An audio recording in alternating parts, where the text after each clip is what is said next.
Testing 1, 2, 3, 4, 5, 6, 7, 8, 9, 10, 11. Did you recycle the PA? Hello. Did you recycle the PA card? Mark. Yes, I did. You want me to do it? No, it's okay. You did. All right, let me hear the boom.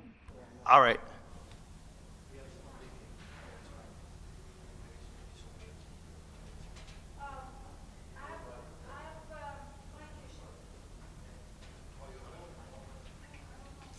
Testing boom mic number 1. Test 1. Okay, boom one's good. Okay.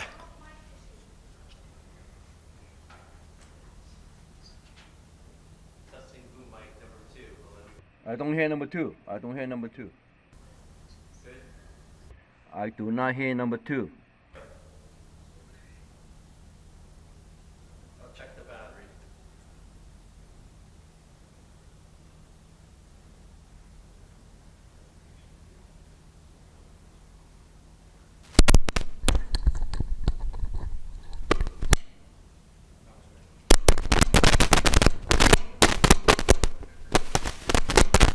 I might need a new cable. How's that sound? Crackly to me. Do you want me to come down and get a new cable?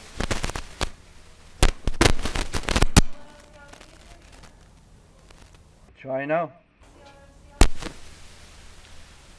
Test 1, 2, 3, 4, 5. Should I come down and get a new cable? You sure it's the cable? Put that mic. Okay, use the other cable. Put this mic on that cable. I'm on.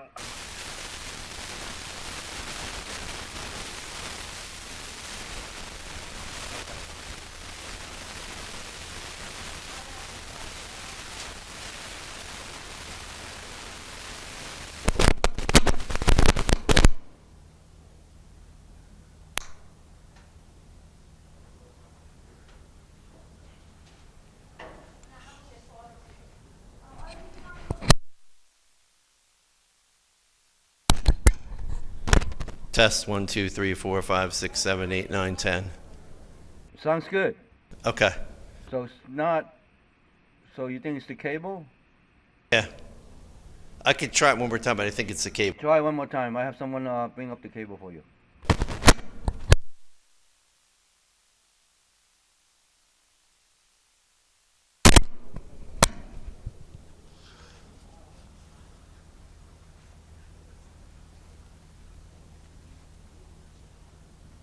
Hey Mark, headset. Get on a headset first.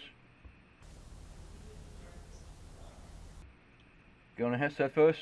Okay, I'm here.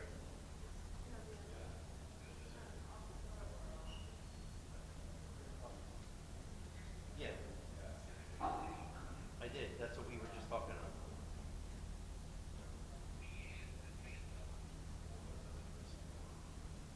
Okay, I'll try it again.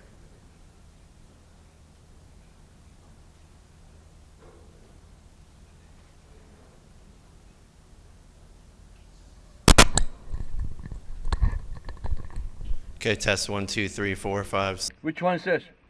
Test. This 1 or 2? This is 2. This is 2. So let's go back to 1. All right.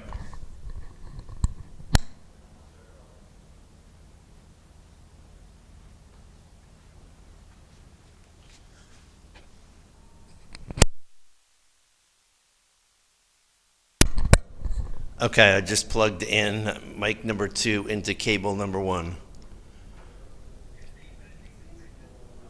Leave everything the way it is. Let's try it again. You got me all confused now. Cable 1. Mic number 1. Let me hear the mic number 1. Okay. Don't take off anything. Leave all the mics on.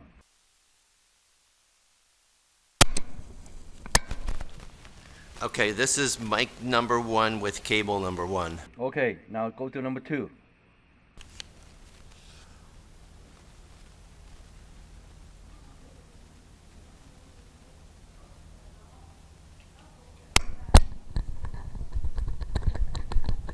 All right, this is cable number 2 with mic number 2.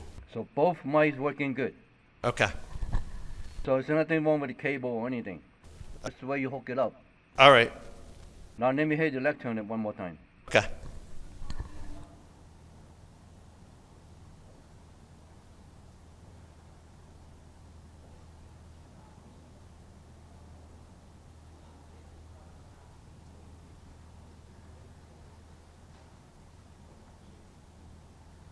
And the white is good. All right, hold on.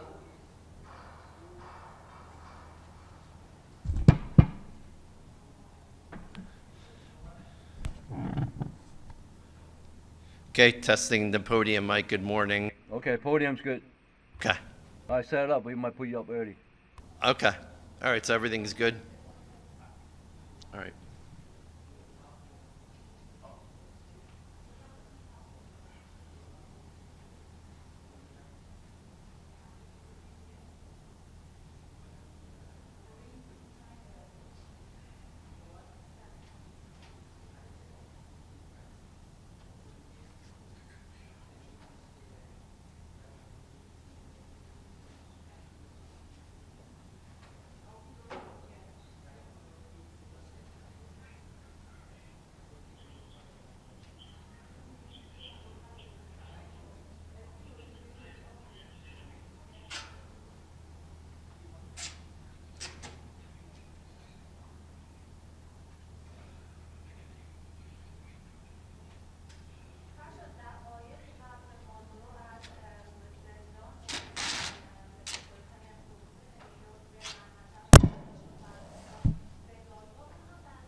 Good morning, everybody.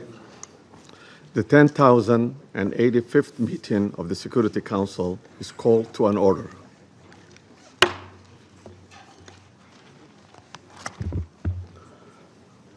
As this is the first formal meeting of the Security Council this year, I should like to extend my warm wishes on the new year to all members of the Security Council, the United Nations, and the Secretariat.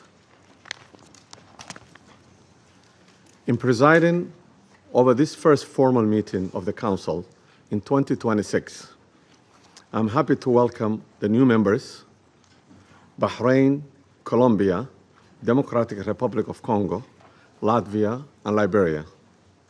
We look forward to their participation in the work of the Council. Their experience and wisdom will be invaluable assistance in the discharge of the Council's responsibility.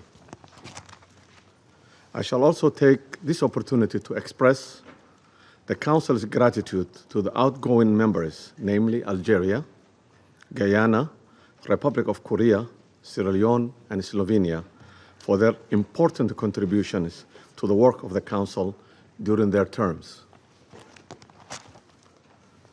I shall also like to take this opportunity to pay tribute on behalf of the Council to His Excellency, Mr. Samuel Zobogar, a permanent representative of Slovenia, for his service as the President of the Council for the month of December. I'm sure I speak for all members of the Council in expressing deep appreciation to Ambassador Zobogar and his team for this great diplomatic skill with which they conducted the Council's business last month. The provisional agenda of this meeting is the threat to international peace and security. The agenda is adopted. In accordance with Rule 37 of the Council's Provisional Rules of Procedure, I invite the representatives of Argentina, Brazil, Chile, Cuba, Eritrea, Islamic Republic of Iran, Mexico, Nicaragua, Paraguay, South Africa, Spain, Trinidad and Tobago, Uganda, and the Bolivarian Republic of Venezuela to participate in this meeting. It's so decided. In accordance with Rule 39 of the Council's Provisional Rules of the Procedure, I invite the following briefers to participate in this meeting.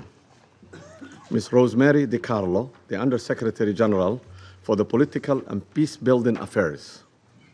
Mr. Jeffrey Sachs, President of UN Sustainable Development Solutions Network and Director of Center for Sustainable Development at Columbia University, and Ms. Mercedes de Freitas, Founder and Executive Director of Transparencia Venezuela. Is so decided. Security Council will now begin its consideration for item 2 of the agenda. I now give the floor to Ms. Rosemary DiCarlo. Thank you, Mr. President. Today, I'm going to deliver a statement from Secretary General Antonio Guterres, who was not able to be here this morning. Mr. President, members of the Security Council, we meet at a grave time following the 3 January United States military action in the Bolivarian Republic of Venezuela. The broad outlines of the events of Saturday have been widely reported. Early that day, U.S. forces were active across Caracas and in the northern states of Miranda, Aragua, and La Guaira. The extent of casualties resulting from these actions remains undetermined.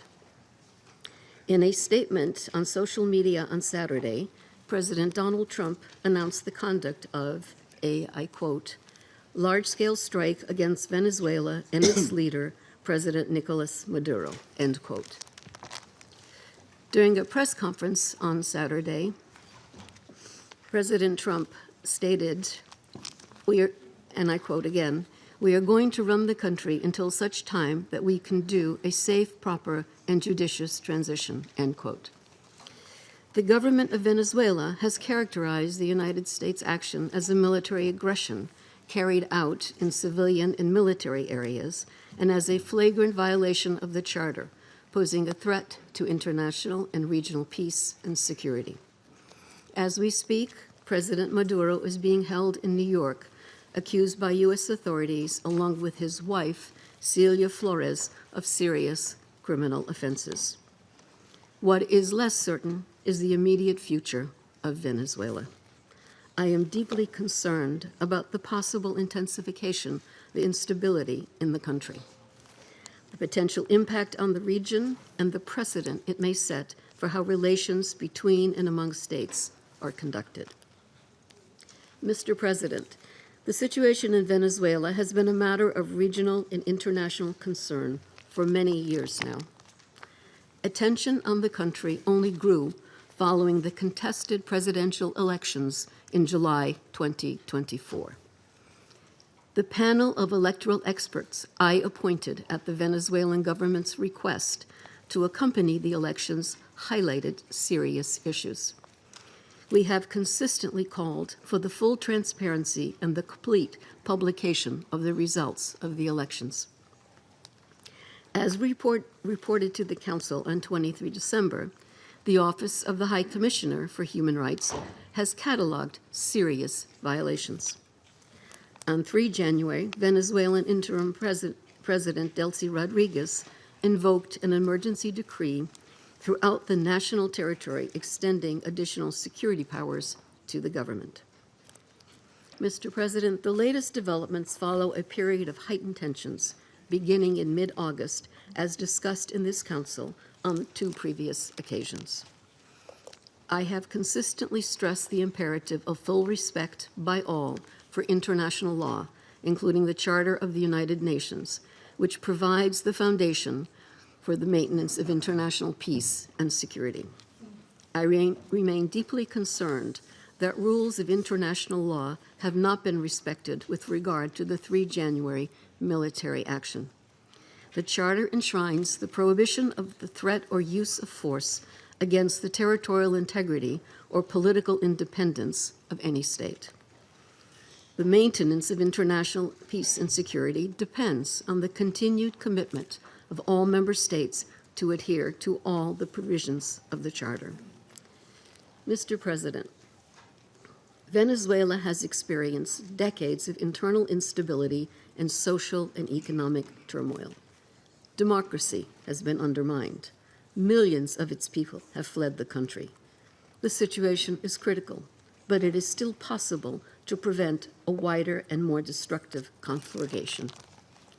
I call on all Venezuelan actors to engage in an inclusive, democratic dialogue in which all sectors of society can determine their future. This entails the full respect of human rights, the rule of law, and the sovereign will of the Venezuelan people. I also urge Venezuela's neighbors and the international community more broadly to act in a spirit of solidarity and in adherence to the principles, laws, and rules erected to promote peaceful coexistence. I welcome and am ready to support all efforts aimed at assisting Venezuelans in finding a peaceful way forward. Mr. President, Excellencies, in situations as confused as complex as the one we now face, it is important to stick to principles. Respect for the UN Charter and all other applicable legal frameworks to safeguard peace and security. Respect for the principles of sovereignty, political independence, and territorial integrity of states. The prohibition of the threat or use of force. The power of the law must prevail. International law contains tools to address issues such as illicit traffic in narcotics, disputes about resources, and human rights concerns. This is the route we need to take. Thank you, Mr. President. I thank Ms. DiCarlo for her briefings. I now give the floor to Mr. Jeffrey Sachs. Mr. President, distinguished members of the Security Council, the issue before the Council today is not the character of the government of Venezuela. The issue is whether any member state, by force, coercion, or economic strangulation, has the right to determine Venezuela's political future or to exercise control over its affairs. This question goes directly to Article 2, Section 4 of the United Nations Charter, which prohibits the threat or use of force against the territorial integrity or political independence of any state. The Council must decide whether that prohibition is to be upheld or abandoned. Abandoning it would carry consequences of the gravest kind. Let me offer some background. Since 1947, the United States foreign policy has repeatedly employed force, covert action, and political manipulation to bring about regime change in other countries. This is a matter of carefully documented historical record. In her book, Covert Regime Change, political scientist Lindsay O'Rourke documents 70 attempted U.S. regime change operations between 1947 and 1989 alone. These practices did not end with the Cold War. Since 1989, major United States regime change operations undertaken without authorization by the Security Council have included, among the most consequential, Iraq 2003, Libya 2011, Syria beginning in 2011, Honduras 2009, Ukraine 2014, and Venezuela from 2002 onward. The methods employed are well established and well documented. They include open warfare, covert intelligence operations, instigation of unrest, support for armed groups, manipulation of mass and social media, bribery of military and civilian officials, targeted assassinations, false flag operations, and economic warfare. These measures are illegal under the UN Charter, and they typically result in ongoing violence, lethal conflict, political instability, and deep suffering of the civilian population. The recent U.S. record with respect to Venezuela is also clear. In April 2002, the U.S. knew of and approved an attempted coup against the government. In the 2010s, the United States funded civil society groups actively engaged in anti-government protests. When the government cracked down on the protests, the U.S. followed with a series of sanctions. In 2015, President Barack Obama declared Venezuela to be, and I quote, an unusual and extraordinary threat to the national security and foreign policy of the United States. In 2017, at a dinner with Latin American leaders on the margin of the UN General Assembly, President Trump openly discussed the option of the US invading Venezuela to overthrow the government. During 2017 to 2020, the United States imposed sweeping sanctions on the state oil company PDVSA. Oil production fell by 75% from 2016 to 2020, and the real GDP per capita declined by 62%. The UN General Assembly has repeatedly voted overwhelmingly against such unilateral coercive measures. Under international law, only the Security Council has the authority to impose such measures. On the 23rd of January 2019, the United States unilaterally recognized Mr. Juan Guaido as interim president, and a few days later froze approximately $7 billion of Venezuelan sovereign assets held abroad and gave the designated authority over certain of these assets. These actions form part of a continuous U.S. regime change effort spanning more than 2 decades. In the past year, the United States has carried out bombing operations in 7 countries, none of which were authorized by the UN Security Council, and none of which were undertaken in lawful self-defense under the Charter. The targeted countries include Iran, Iraq, Nigeria, Somalia, Syria, Yemen, and now Venezuela. In the past month, President Trump has issued direct threats against 6 UN member states, including Colombia, Denmark, Iran, Mexico, Nigeria, and of course, Venezuela.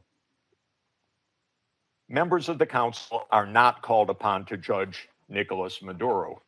They are not called upon to assess whether the recent U.S. attack and ongoing naval quarantine results in freedom or in subjugation. Members of the Council are called upon to defend international law, and specifically the UN Charter. The realist school of international relations, articulated most brilliantly by John Mearsheimer, accurately describes the condition of international anarchy as the tragedy of great power politics. Realism is therefore a description, not a solution for peace. Its own conclusion is that anarchy leads to tragedy. In the aftermath of World War I, the League of Nations was created to end the tragedy through the application of international law. Yet the world's leading nations failed to defend international law in the 1930s, leading to renewed global war. The United Nations emerged from that catastrophe as humanity's second great effort to place international law above international anarchy. In the words of the Charter, the UN was created, quote, to save succeeding generations from the scourge of war, which twice in our lifetime has brought untold sorrow to mankind. Given that we are in the nuclear age, failure cannot be repeated. Humanity would perish. There would be no third chance.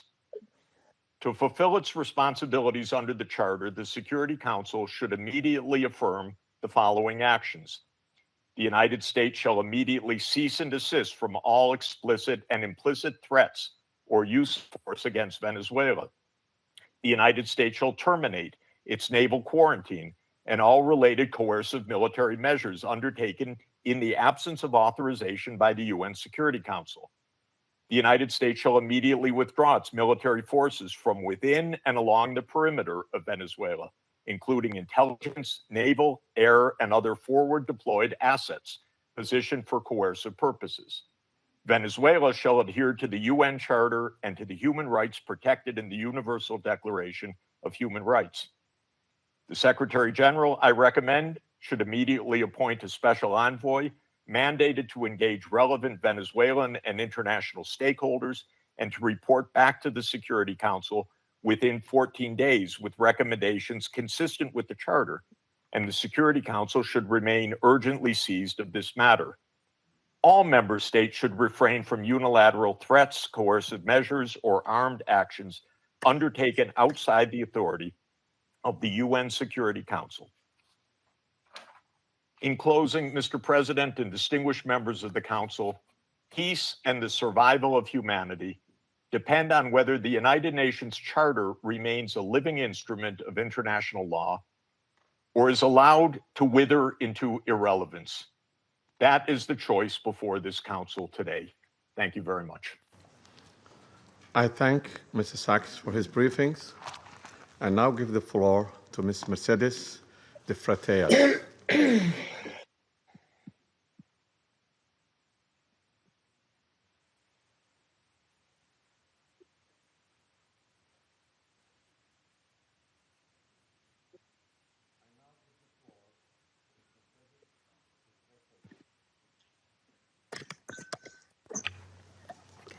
Okay. My apology. I now give the floor to Ms. Mercedes de Freitas. Good morning. I speak in Spanish.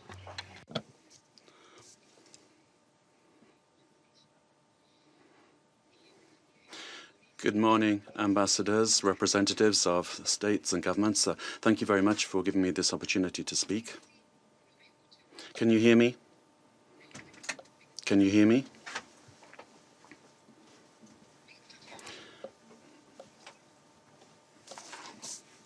Good morning. I speak in Spanish.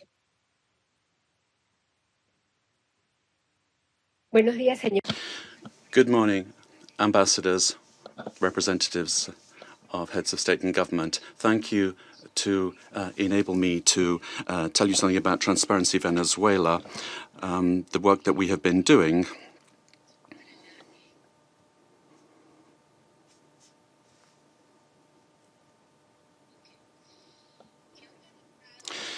We have organized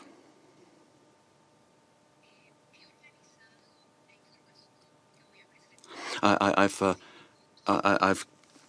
organized some information I'm going to put forward to you in 5 points.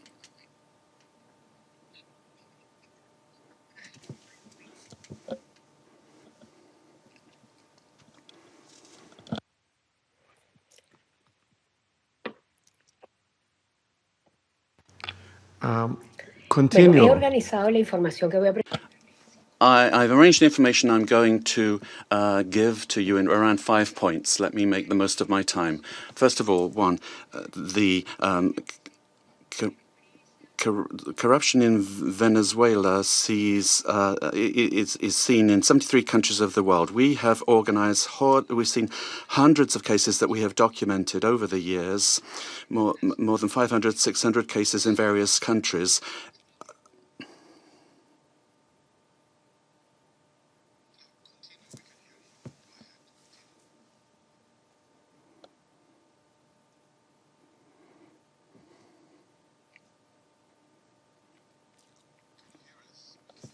Can you hear us?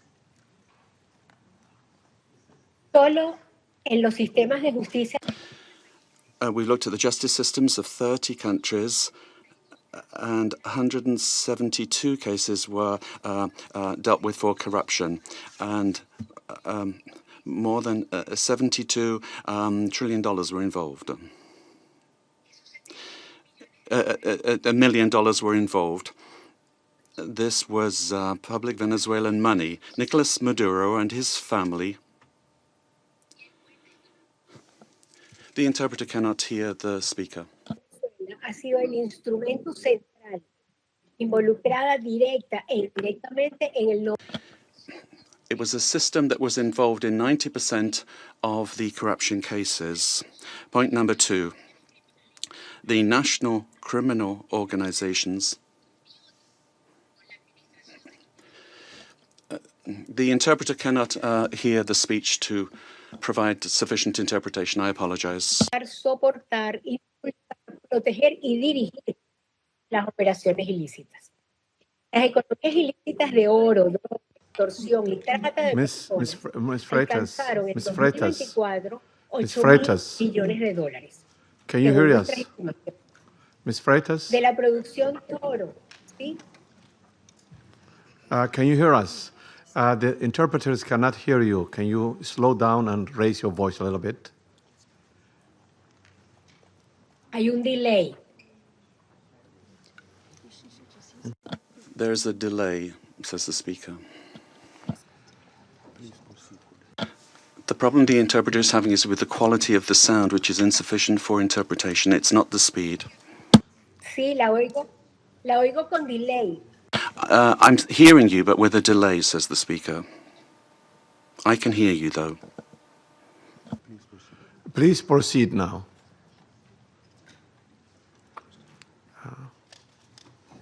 Ok, perfecto. Very well.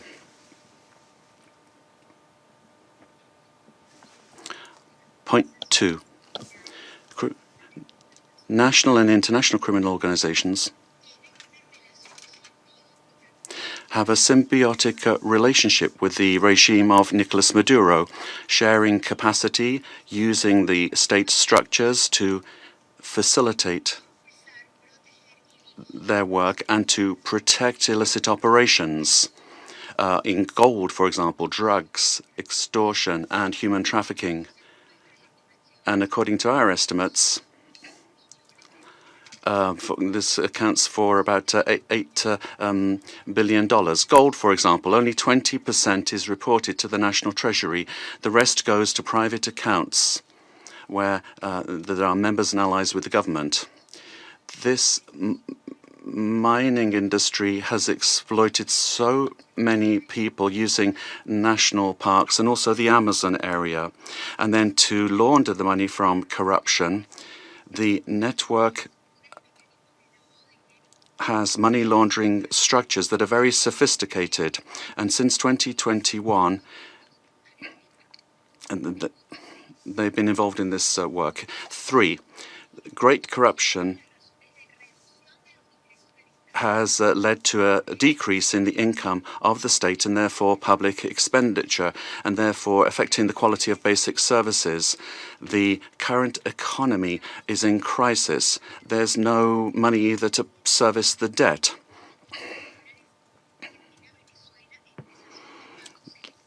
And Venezuela has been in technical default since 2017. We owe more than $15 million. 4, Venezuelans have had to learn to live with just a few hours of electricity per day in very many parts of the country. And we've learned to protect ourselves from daily extortion from the armed Colombian groups or the organized crime groups, but also elements of the state. So many families only have one meal per day below the calories that they need, affecting their nutrition, which is getting worse day by day. Humanitarian programs are not sufficient.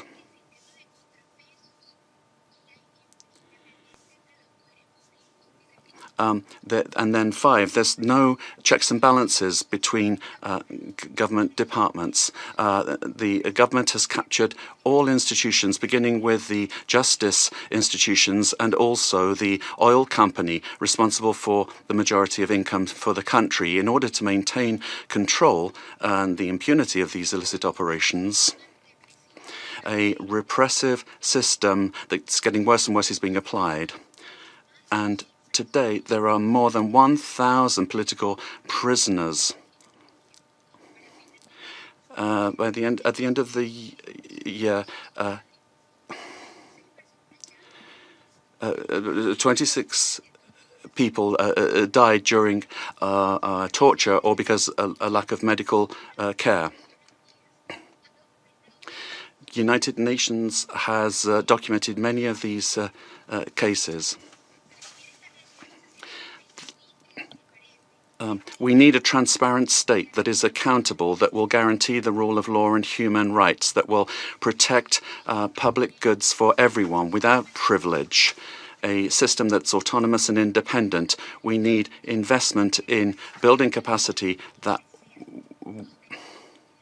will enable us to have a dignified life. We must respect the will of the Venezuelan people to live in peace and democracy. And finally, a request to you. Freedom for all political prisoners in the country. Thank you very much. I thank to Ms. Freitas for her briefing. I now give the floor to those council members who wish to make statements. I give the floor to the representative of Colombia. Mr. President, Colombia would like to thank Somalia in your quality as President of the Security Council for having quickly responded to our request to convene this emergency meeting, as well as thanking China and Russia for their support for holding of this meeting. And we wish you, Mr. President,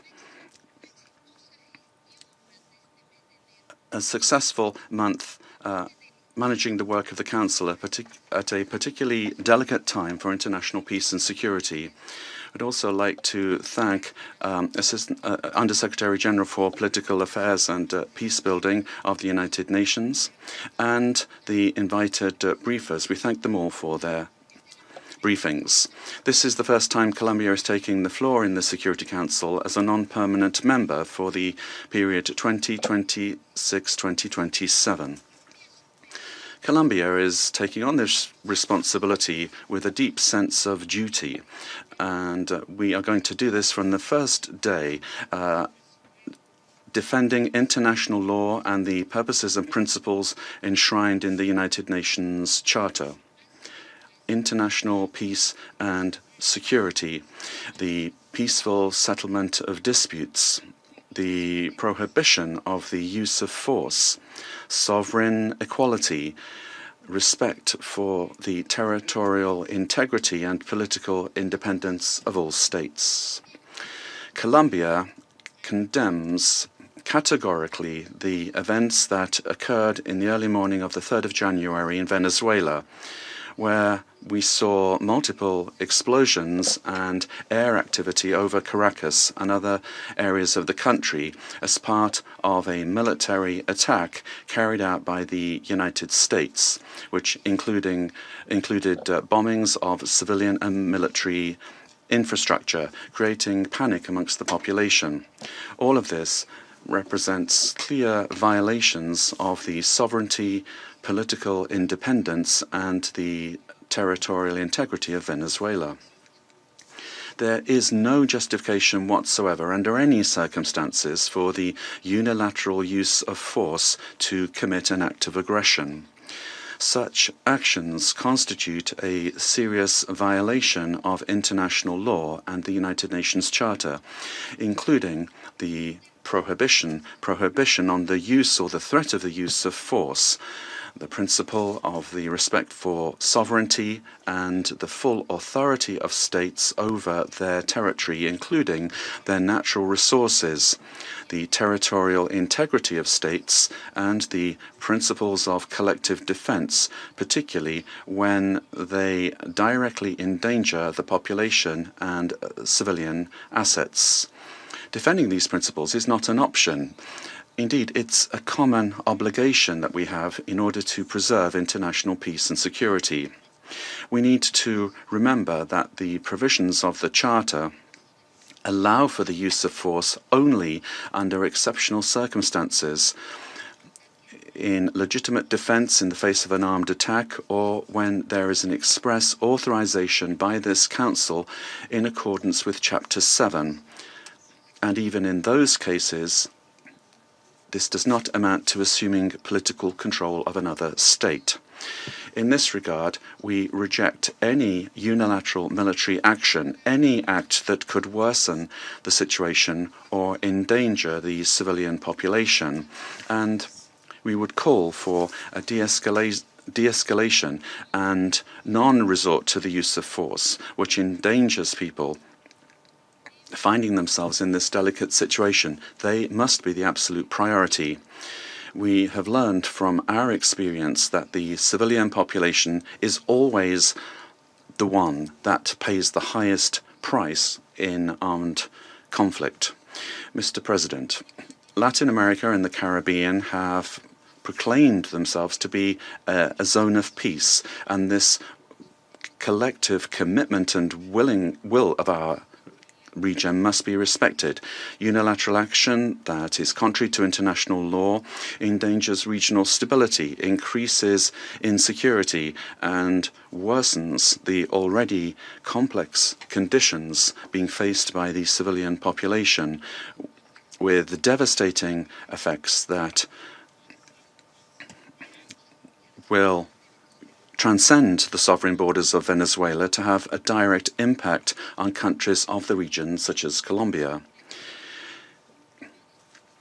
In order to act preventively, Colombia has engaged in measures to protect the civilian population and preserve the stability of the border, addressing the possible needs of the population, particularly the migrant population, in coordination with local authorities. Colombia has been and will continue to be show solidarity in receiving the Venezuelan people who, given the uncertainty created by these attacks, this may lead to a massive outflow of migration, which will require significant efforts in terms of resources and capacities to provide the necessary support and assistance to those areas affected by taking in the migrants. Mr. President, these actions that we have seen remind us of the worst interference in our area in the past, in our zone of peace. And it calls to mind the commitment that we have as states to resolve our differences peacefully through dialogue and negotiation or other forms of peaceful settlement, in full accordance with international law and with its instruments to which we have subscribed at the hemispheric and regional levels, such as the Charter of the Organization of American States. It's also important to understand the dimension of this situation for international peace and security beyond our region, particularly when a permanent member of the Security Council takes the decision to use force and assume control unilaterally of another sovereign state, with the aim, amongst other things, of taking its natural and strategic resources. This is very worrisome for the international community, the international order that was established after the Second World War, and flagrantly violates international law and is in clear contradiction with the United Nations Charter and the very goal for which this council was created.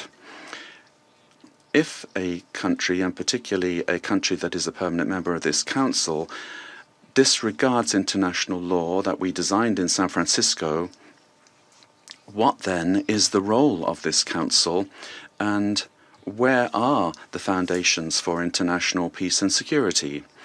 We are accepting that the law and the interests of the strongest prevail over multilateralism and over agreements that we have forged with dialogue and diplomacy in this very chamber.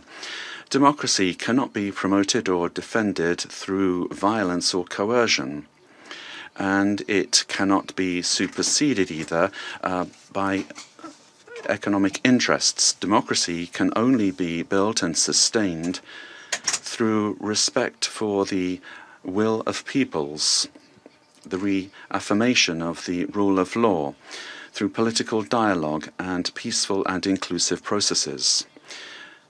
Venezuela deserves to live in peace, in democracy, prosperity, and dignity, with a government that is defined in sovereignty by no one else than the Venezuelan people and their institutions. This is why Colombia has reiterated its call to open up paths for democracy in Venezuela through specific popular decisions being taken.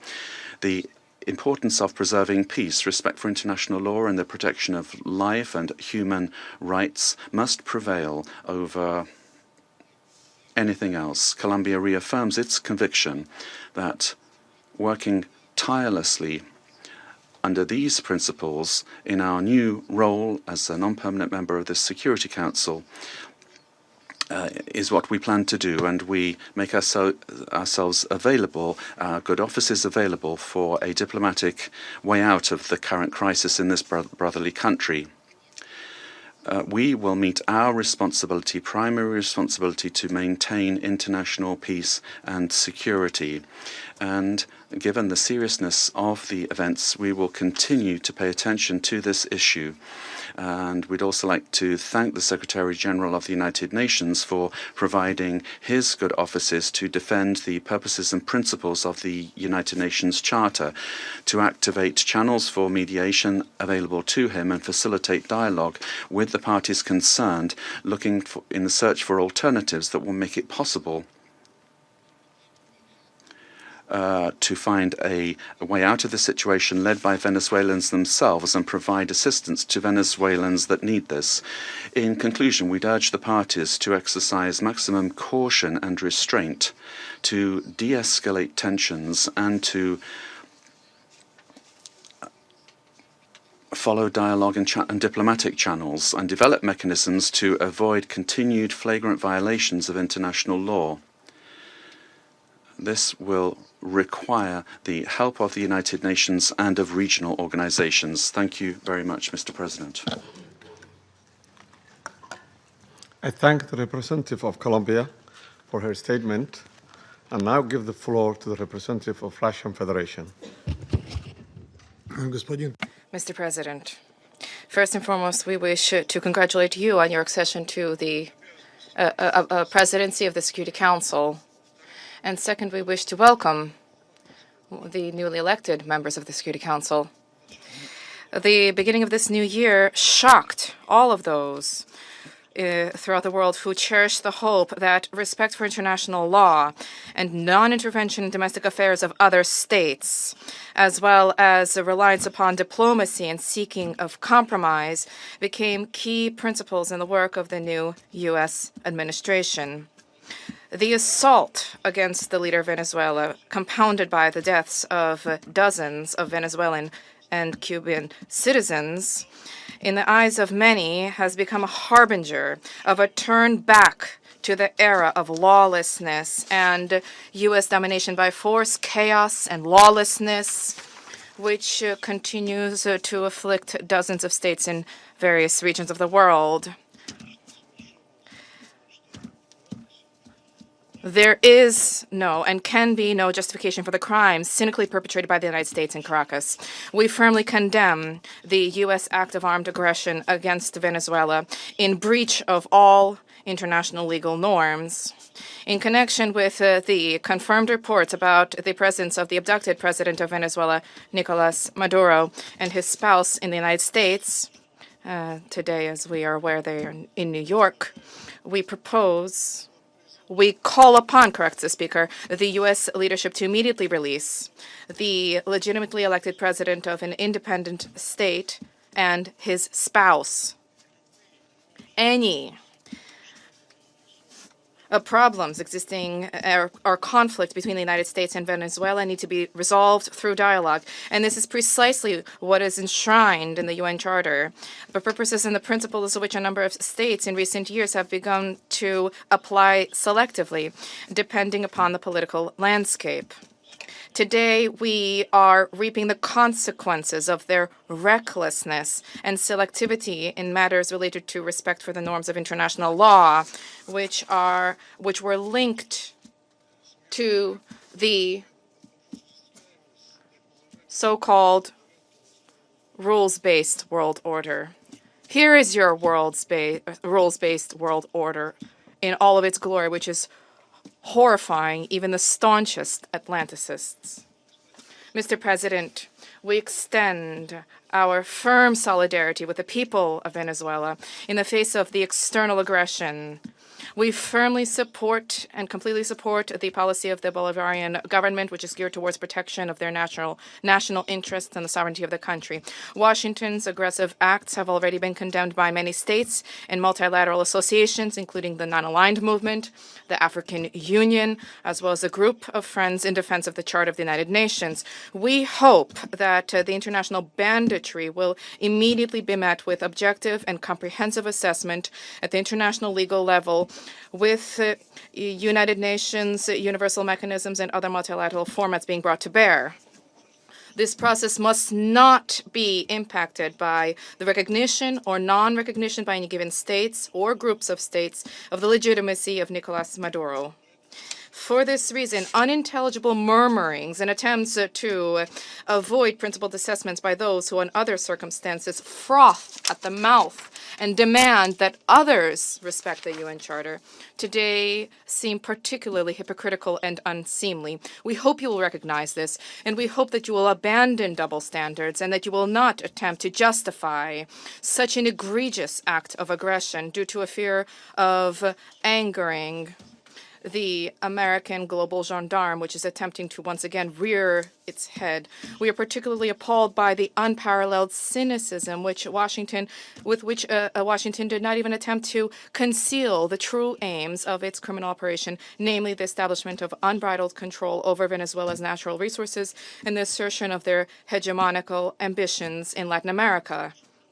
In this way, Washington is generating fresh momentum for neocolonialism and for imperialism, which were repeatedly, decisively condemned and repudiated by the peoples of this region and by the global South as a whole. Distinguished colleagues, under these circumstances, it is exceedingly important for the entire international community to unite and to definitively reject the methods and tools of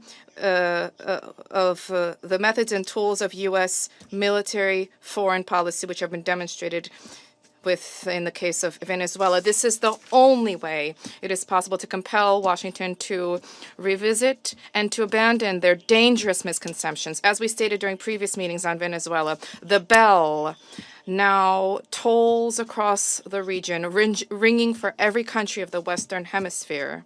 The bell is ringing for all UN member states and for the future of the organization itself.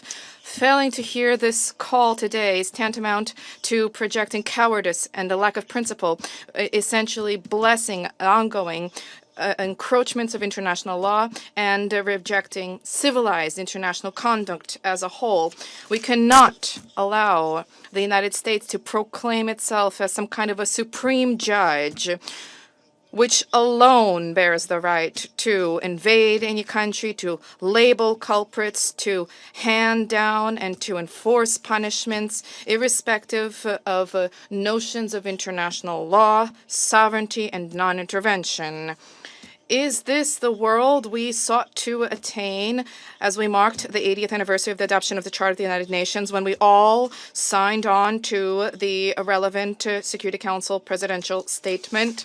Is this the aim of United Nations reform, which we all advocate? Or has the United Nations and Security Council thereof, do they no longer exist? And is there need now to seek from Washington a patent to rule, so to speak? And is the self-determination of every person's and their right to determine their future worthless? These are the questions that we all must address today. And if this response is sincere, if it is principled, then perhaps the U.S. leadership, too, which openly is asserting intention to run another country for the benefit of the United States, they will perhaps glance at their own constitution, their constitution of the United States, which begins with the words, "We the people of the United States," and will begin, in fact, to recognize the sovereignty of other states rather than deposing inconvenient regimes. Thank you. I thank the representative of Russian Federation and now give the floor to the representative of China. President, China supports the Security Council holding an emergency meeting regarding the United States military strikes on Venezuela. And thanks USG DiCarlo for reading out the briefing of the Secretary General Guterres. I have listened carefully to the statements of the briefers, and we welcome to this meeting the permanent representative of Venezuela and representatives of other countries. On January the 3rd, the United States blatantly launched large-scale military strikes against Venezuela, forcibly seized Venezuelan President Nicolas Maduro and his wife, and took them out of the country. It claimed that it will run Venezuela and even didn't rule out launching a second round of military operations on an even larger scale. China is deeply shocked by and strongly condemns the unilateral, illegal, and bullying acts of the U.S.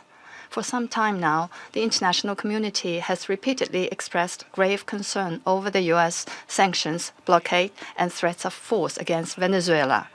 The Council convened 2 emergency meetings, during which Secretary General Guterres, many Council members, and countries in the region and beyond unanimously called for abiding by the UN Charter and the international law, maintaining calm and restraint, resolving disputes peacefully, de-escalating tensions, and safeguarding regional stability. However, as a permanent member of the Council, the U.S. has disregarded the grave concerns of the international community, wantonly trampled upon Venezuela's sovereignty, security, and legitimate rights and interests, and seriously violated the principles of sovereign equality, non-interference in internal affairs, peaceful settlement of international disputes, and the prohibition of the use of force in international relations. These principles constitute the fundamental tenets of the UN Charter and form the cornerstone of maintaining international peace and security. The U.S. has placed its own power above multilateralism and military action above diplomatic efforts, posing a grave threat to peace and security in Latin America and the Caribbean, and indeed internationally. China firmly opposes this, and the international community has also expressed widespread grave concern and strong condemnation. We urge the U.S. to heed the overwhelming voice of the international community, abide by international law and the purposes and principles of the UN Charter, cease infringing upon the sovereignty and security of other countries, stop toppling the government of Venezuela, and return to the path of political solutions through dialogue and negotiations. We call on the U.S. to ensure the personal safety of President Maduro and his wife and to release them at once.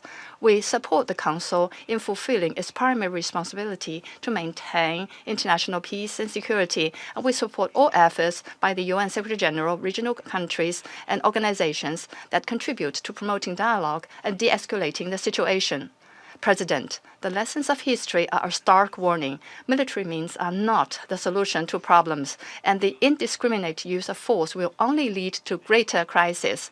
The U.S. bypassed the Council to launch military operations against Iraq, blatantly attacked Iran's nuclear facilities, and imposed economic sanctions, military strikes, and even armed occupations on multiple countries in Latin America and the Caribbean.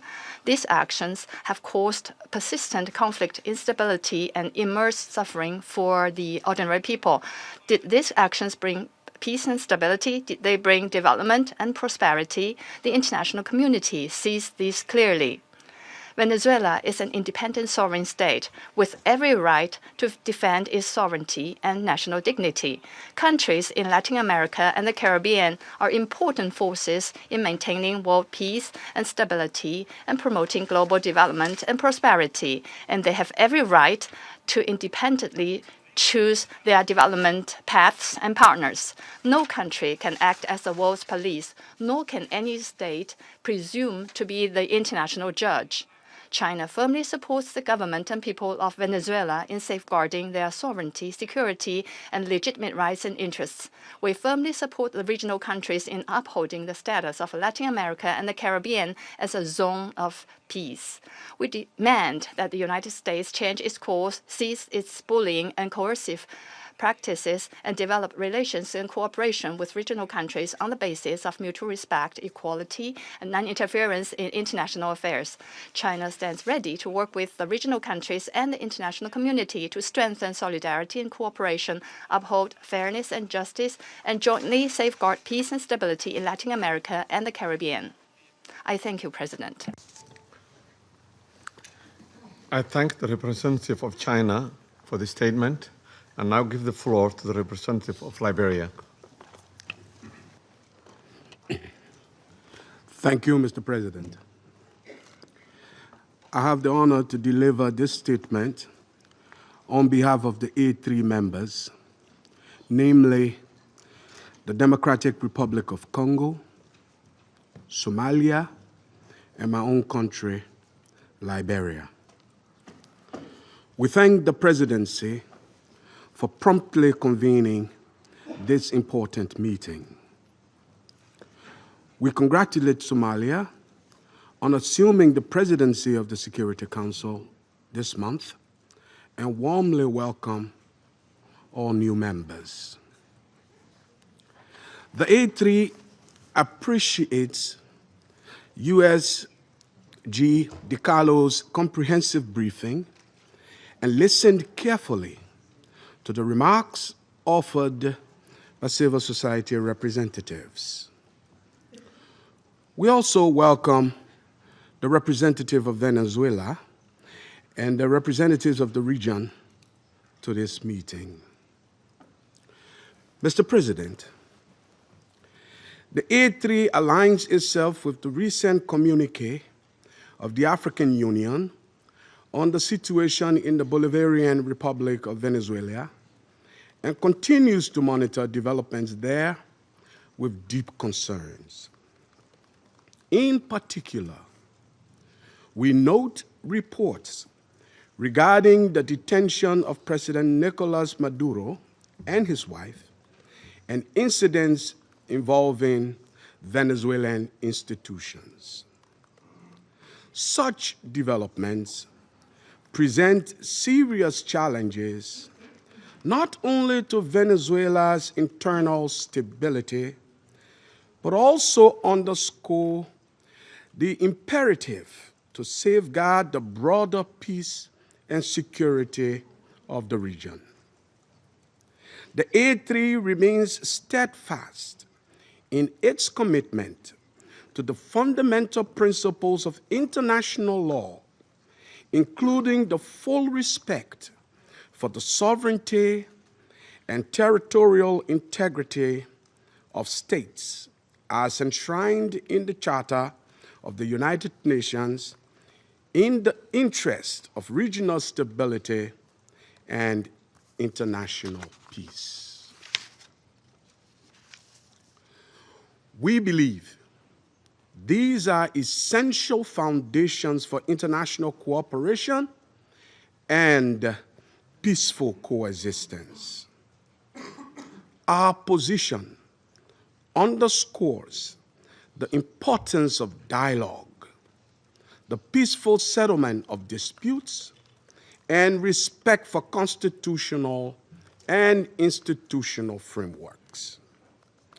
Mr. President, the complex situation in Venezuela requires a comprehensive response that is both inclusive and nationally owned.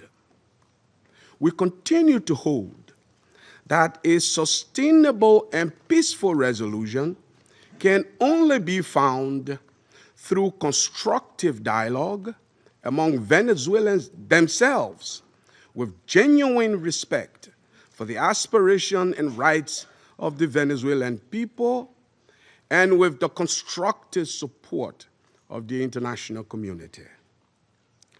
The A3 expresses its solidarity with the people of Venezuela and reiterates the African Union's commitment to peace, stability, and mutual respect among nations and regions. It's important for all parties, both within Venezuela and in the broader international community, to exercise restraint and responsibility, upholding international law, and avoiding any action that could escalate tension or threaten regional stability. The A3 stands ready to support all efforts within this Council and in cooperation with regional partners to facilitate a peaceful, inclusive, and lasting resolution to the situation in Venezuela. I thank you. I thank the representative of Liberia for the statement and now give the floor to the representative of the United States. Mr. President, thank you for chairing. And I particularly want to thank you, Mr. Freitas, for your briefing. And I'll point out that Mr. Freitas is in exile, having fled the regime. Thank you for your courage, and thank you for shedding a light on the true atrocities of the illegitimate Maduro regime. This past weekend, colleagues, the United States successfully carried out a surgical law enforcement operation facilitated by the U.S. military against two indicted fugitives of American justice, narco-terrorist Nicolas Maduro and Celia Flores. Colleagues, Nicolas Maduro is responsible for attacks on the people of the United States, for destabilizing the Western Hemisphere, and illegitimately repressing the people of Venezuela. As Secretary Rubio has said, there is no war against Venezuela or its people. We are not occupying a country. This was a law enforcement operation in furtherance of lawful indictments that have existed for decades. The United States arrested a narco trafficker who is now going to stand trial in the United States in accordance with the rule of law for the crimes he's committed against our people for 15 years. A similar action was taken in 1989 against Manuel Noriega. He was arrested, indicted, convicted in a court of law, served in prison in the United States and in Panama, and the Panamanian people, the American people, are safer for it. And undeniably, the region was more stable. This law enforcement action was directed consistent with the President of the United States' responsibility as Commander-in-Chief to protect Americans at home and abroad against a fugitive who is directly responsible for narco-terrorism that has killed hundreds of thousands of Americans and created destabilizing violence throughout our hemisphere. Nicolas Maduro and his co-defendant, Celia Flores, have been transferred here to the United States to stand trial for their crimes. Maduro was indicted by a grand jury in the Southern District of New York and faces very serious criminal charges for his involvement in a wide-ranging conspiracy to conduct narco-terrorism, to traffic cocaine and other drugs, and conducting international weapons trafficking. The overwhelming evidence of his crimes will be presented openly in U.S. court proceedings. Colleagues, Maduro is not just an indicted drug trafficker. He was an illegitimate so-called president. He was not a head of state. For years, Maduro and his cronies have manipulated Venezuela's electoral system to maintain their illegitimate grip on power. In fact, just 2 years ago in 2024, a UN panel of experts report found that the election in that year was absolutely and completely a farce and fell well short of the most basic transparency and integrity measures essential to upholding credible elections. If the UN and the United Nations in this body confers legitimacy on an illegitimate narco-terrorist and the same treatment in this charter of a democratically elected president or head of state, what kind of organization is this? We should note that over 50 countries, many nations, including the European Union, including a number of Latin American countries in the region, And of course, the United States, again, over 50 countries rejected the legitimacy of Maduro's re-election following the disputed 2024 elections and do not recognize him as Venezuela's legitimately elected president. Maduro unlawfully refused to peacefully cede power after the Venezuelan people voted him out of office in the 2024 election. So therefore, Maduro was a fugitive from justice.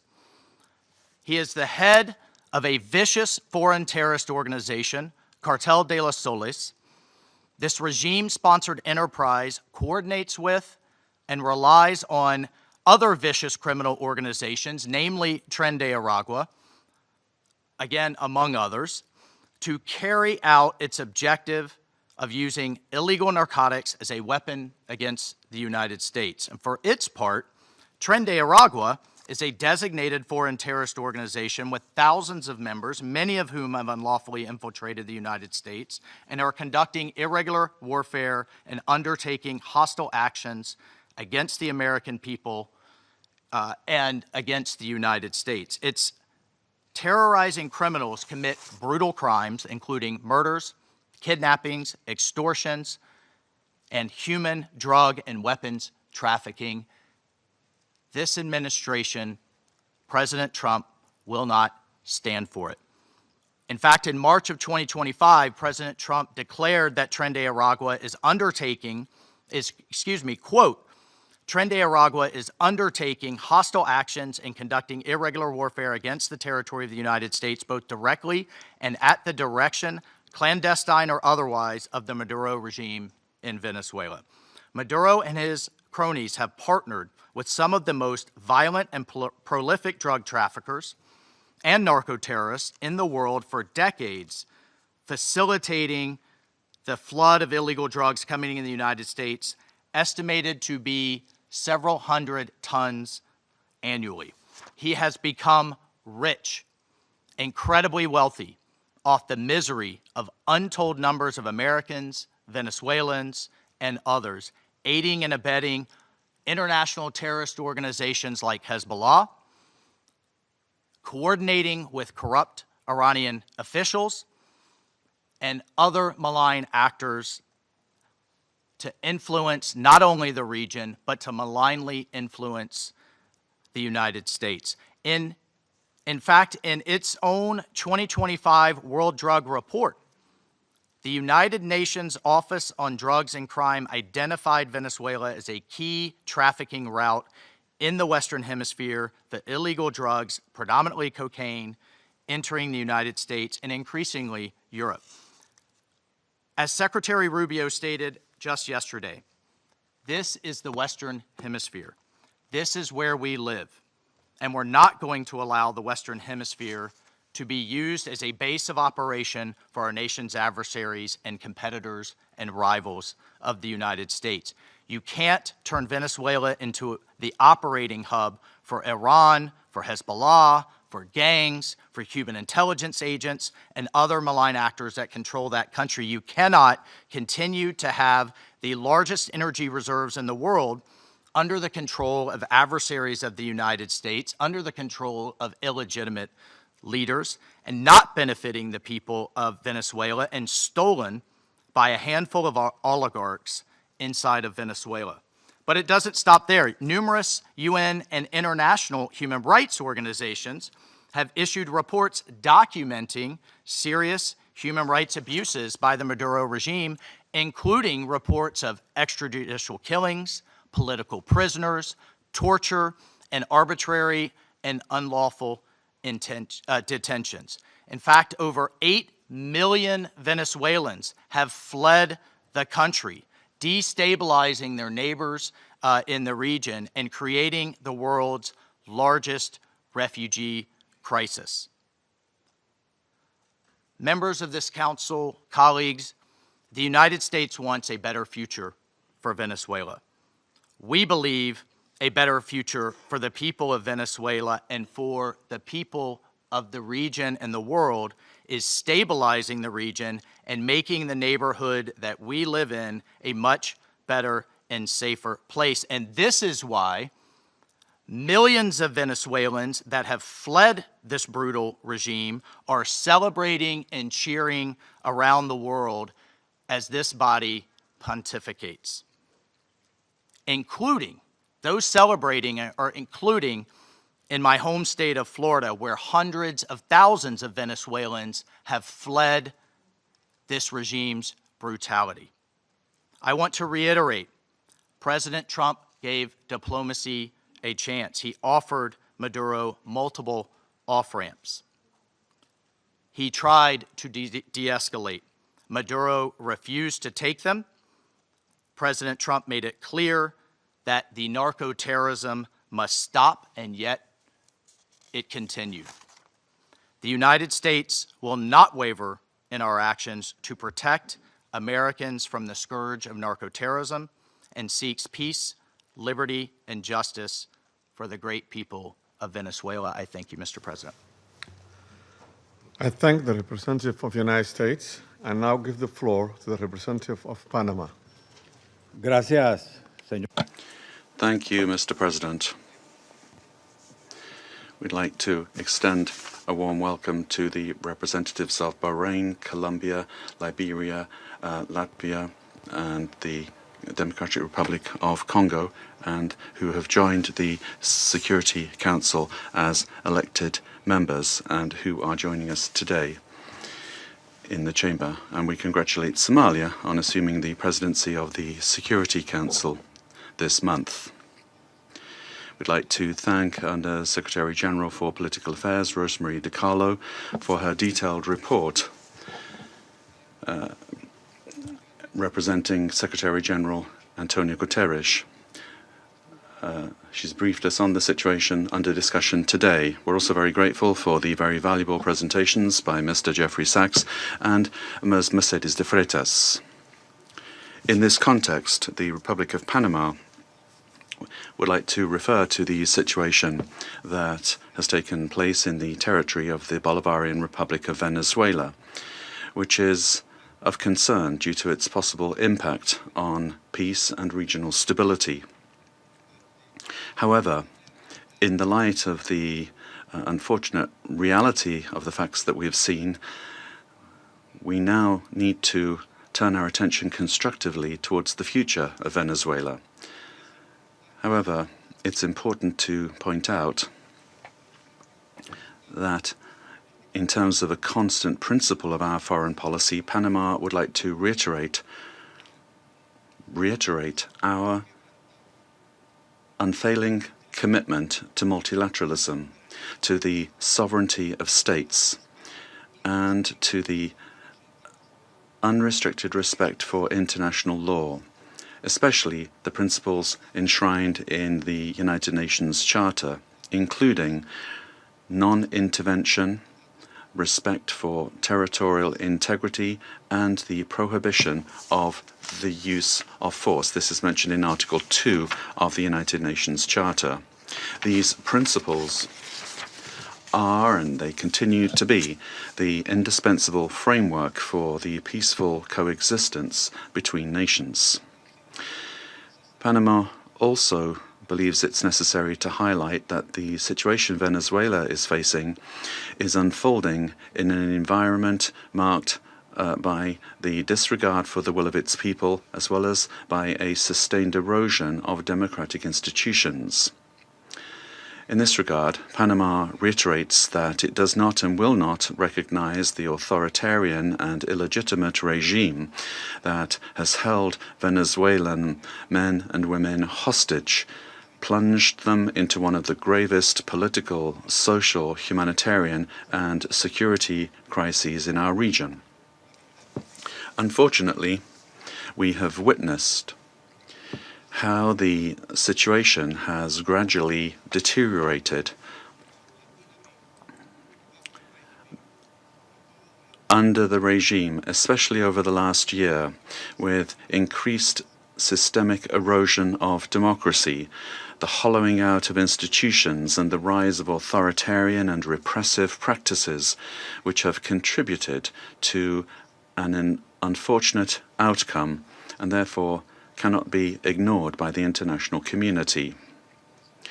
In particular, it is essential to call for the unconditional release of persons detained for political reasons.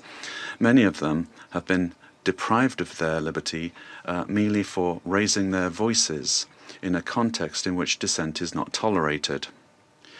From this moment on, we must demand that all political prisoners that the regime continues to hold hostage, Venezuelans and foreigners alike, be released without delay. Their physical well-being and safety must be guaranteed. Likewise, freedom of expression and the unequivocal respect for human rights must be immediately ensured. In this context, Panama underscores that its position does not stem solely from a principled democratic solidarity, but also from direct impact. A Panamanian citizen, Mr. Olmedo Núñez, remains arbitrarily detained in Venezuela without formal charges, without due process, without full access to a defense, and without effective consular guarantees. Added to this is the human impact of a multidimensional crisis that has forced around 9 million Venezuelans, men and women, to leave their homes, compelled to live in displacement and vulnerability as a consequence of the institutional and social collapse generated by the regime. A crisis that has had significant regional repercussions, reflected both in the irregular migration flows from south to north of a significant number of Venezuelan nationals, as well as reverse migration movements, including also a lot of Venezuelans, the effects of which are felt particularly in countries of transit and destination that this affects, including Panama. And this has decisively contributed to illegal migration. In the face of this reality, Panama issues a clear and firm call for Venezuela's short-term future to be fully democratic. Power emanates from the people, and as stated by His Excellency, the President of the Republic of Panama, José Raúl Molino, the people, the true sovereign, have already spoken at the polls, granting an indisputable victory with 70% of the votes on July 28, 2024, to the opposition candidate, Mr. Edmundo González Urrutia, as well as to Maria Corina Machado, who was prevented by the regime from running despite having won the primary with 93% of the votes on October 22, 2023. Additionally, the popularity of both has increased in recent months, including among police and military sectors. The elected government has the teams and work programs ready to be implemented immediately, guaranteeing an orderly transition that provides the rule of law, respect for human rights, and confidence. In line with this commitment, Panama proudly safeguards the electoral records that reliably certify said victory as testimony to the inalienable right of the Venezuelan people to determine their own political destiny. Recognizing any authority other than that of the elected president would amount to legitimizing electoral fraud, normalizing authoritarianism, and undermining the universal principle of free elections as the source of legitimacy. Likewise, any attempt to establish a permanent government headed by figures from the repressive apparatus, such as Delcy Rodriguez, would constitute continuity of the system and not a genuine transition. Any political solution must be peaceful, it must be democratic, and led by the Venezuelans, with the responsible assistance of the international community, including the United Nations and regional mechanisms such as the Organization of American States. Panama does not wish and would like to avoid a scenario in which Venezuela's reality simply evolves into a change from one crisis to another, one crisis replacing another. There can be no genuine transition with Madurismo if it remains, or if we have the same power structures preserved under new names. Any arrangement that keeps figures associated with the repressive apparatus at the center of governance would, in practice, constitute continuity of the system and not a real transition. Comparative experience shows that merely nominal transitions tend to prolong conflicts, intensify migratory flows, and perpetuate regional instability to the detriment of international peace and security. Panama will always stand in solidarity with an orderly and democratic transition process, anchored in the popular will already expressed at the polls on July 28, 2024, aimed at restoring democratic institutions through an interim period strictly limited in time, the sole purpose of which is to create the conditions necessary for the effective exercise of the Venezuelan people's right to self-determination. As a country that recovered its democracy and sovereignty, Panama can state clearly that there can be no peace without legitimacy, nor legitimacy without democracy, and that every democracy is ultimately based on respect for the popular will. Mr. President, Panama, due to our commitment to multilateralism and international law, in its capacity as member of the Security Council, will continue to contribute responsibly to collective efforts aimed at preserving peace, strengthening democracy, and supporting legitimate and sustainable solutions anchored in the sovereign will of peoples and respect for international law. Thank you very much. I thank the representative of Panama for the statement and now give the floor to the representative of Latvia. Thank you, Mr. President. At the outset, I would like to congratulate Somalia on assuming the presidency of the United Nations Security Council in January and wish you all success. Latvia takes its seat on the Council with a profound sense of honor and responsibility for this role. And let me thank Under-Secretary General Rosemarie DiCarlo for today's briefing on behalf of the Secretary General, and I thank the invited briefers. The Security Council bears primary responsibility for the global efforts to uphold peace, security, and rule of law worldwide. Latvia recalls that under all circumstances, the principles of international law and the UN Charter must be upheld. All efforts now focus on ensuring de-escalation and stability in Venezuela based on inclusive dialogue and broad societal support. Latvia encourages all relevant actors to prioritize diplomatic efforts and work collectively towards a peaceful, democratic, and sustainable future for Venezuela. Latvia stands in solidarity with the people of Venezuela and their right to freedom and democracy, rights that were not respected by the Maduro regime during 2024 presidential elections and before, and which remain unmet to this day.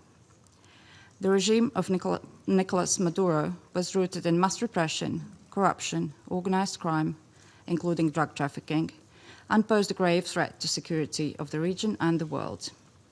It has repeatedly violated the UN Charter and undermined international law, including through open support for Russia's aggression against Ukraine.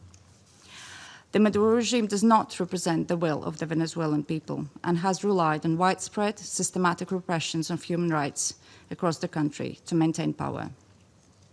8 million Venezuelans have been forced to flee the country since 2014.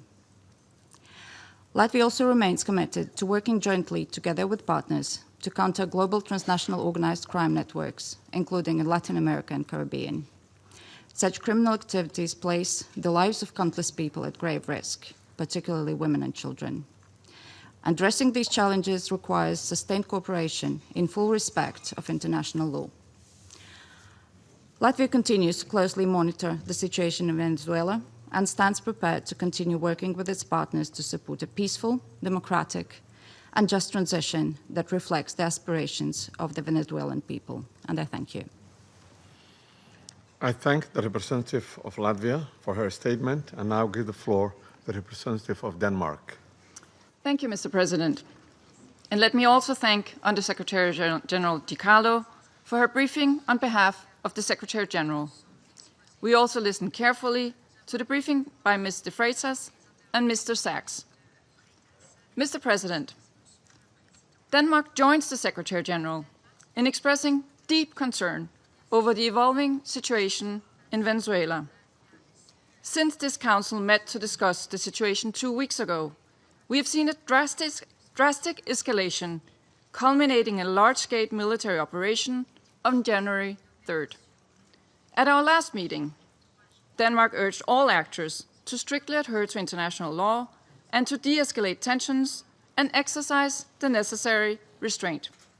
Today, we echo the Secretary General in his concern regarding the worrying implications of this military action. Independent of the situation in Venezuela, these developments constitute a dangerous precedent. International law and the UN Charter, as a pillar of the international security architecture, must be respected by all states. Denmark recalls the foundational principle of international law that forbids states from threatening or using force against another state's territorial integrity and political independence. This imperative is enshrined in Article 2, Paragraph 4 of the UN Charter. Members of the UN Security Council have a special responsibility to uphold these principles. The principles of sovereignty, political independence, and territorial integrity must be respected. The inviolability of borders is not up for negotiation. These are universal, sacrosanct principles enshrined in international law. They apply everywhere. Mr. President, once again, Denmark calls on all parties to urgently de-escalate tensions that could threaten peace and stability in the region and beyond.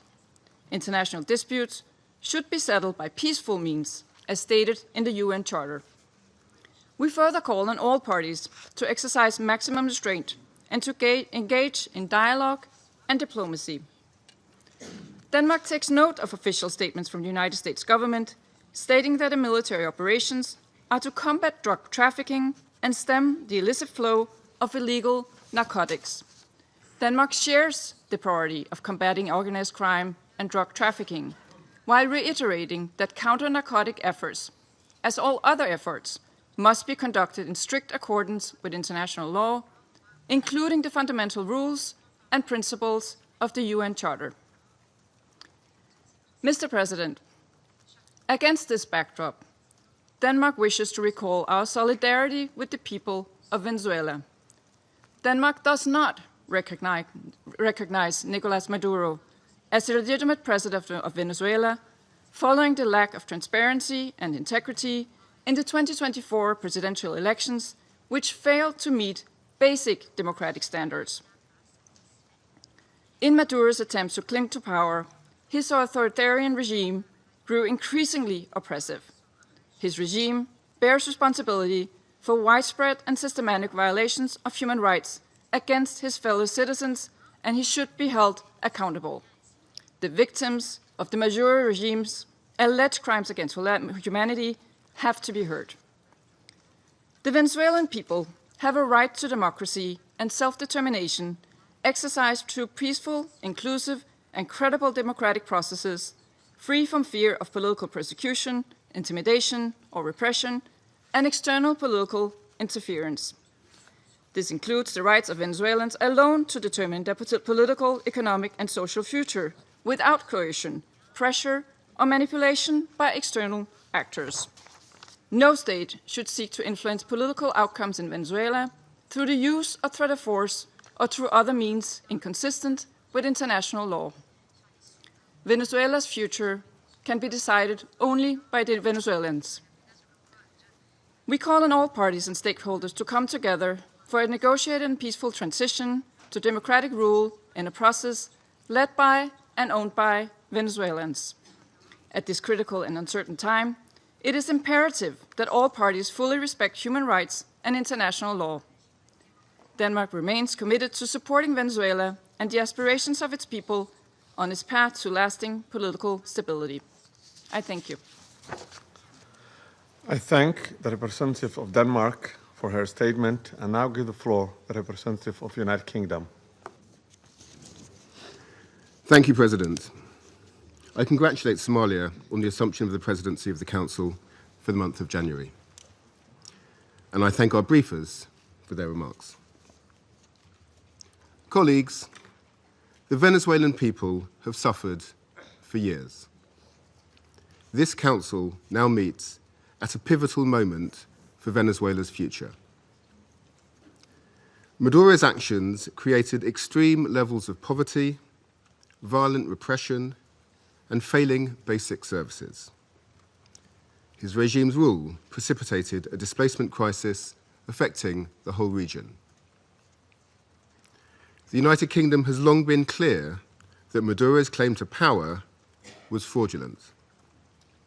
To date, Venezuela's National Electoral Council has failed to publish the full results of the July 2024 presidential elections, and independent domestic and international reports also observed significant irregularities and a lack of transparency. President, the United Kingdom wants to see a safe and peaceful transition to a legitimate government that reflects the will of the Venezuelan people. They deserve a government which reflects their vote at the ballot box and delivers a more stable, prosperous future for all Venezuelans. Finally, President, the United Kingdom reaffirms its commitment to international law and the principles enshrined in the Charter of the United Nations. These foundations are essential for maintaining global peace, security, and the rule of law. I thank you. I thank the representative of the United Kingdom for his statement and now give the floor to the representative of France. Merci, Monsieur le Président. Thank you, Mr. President. First and foremost, I wish to congratulate you upon your presidency of the Security Council during the month of January. I also wish to thank Madam Rosemary DiCarlo for having conveyed to us the information from the Secretary General of the United Nations on the recent developments which have taken place in Venezuela. Mr. President, France has continued to stand in solidarity with the Venezuelan people as they face the crisis that has been plaguing them for far too many years, specifically, and in particular, since the summer of 2024. On the 20th of July, 2024, the Venezuelan people exercised their right to vote peacefully in order to shape the future of their country. Their right to choose their leaders, nonetheless, has been stripped away from the people by Nicolas Maduro. Must we recall the facts? The electoral process has been was marred by numerous irregularities, and the final counting of votes was marred by a flagrant lack of transparency. In light of the democratic aspirations of the Venezuelan people, Nicolas Maduro has systematically responded with the repression of dissident voices, of members of the opposition, and of civil society, as well as with numerous arbitrary detentions. France has always expressed itself with clarity about the fact that these practices are unacceptable and that respect for human rights must be upheld. Mr. President, the military operation which has led to the capture of Nicolas Maduro runs counter to the principle of peaceful dispute resolution and runs counter to the principle of non-use of force. The proliferation of violations of the Charter of the United Nations and of violations of international law by states vested with responsibility as permanent members of the Security Council chips away at the very foundation of the international order. contravening the principles of the Charter, including the principle of respect for independence and the territorial integrity of states, undermines the foundation of the United Nations and weakens international peace and security. France remains faithful and committed to respect for the Charter of the United Nations and of the principle of peaceful dispute resolution. We have an obligation to uphold these principles at all times and in all places. Respect for these principles is indispensable. Mr. President, France wishes to reiterate our commitment to respect for the will of the Venezuelan people.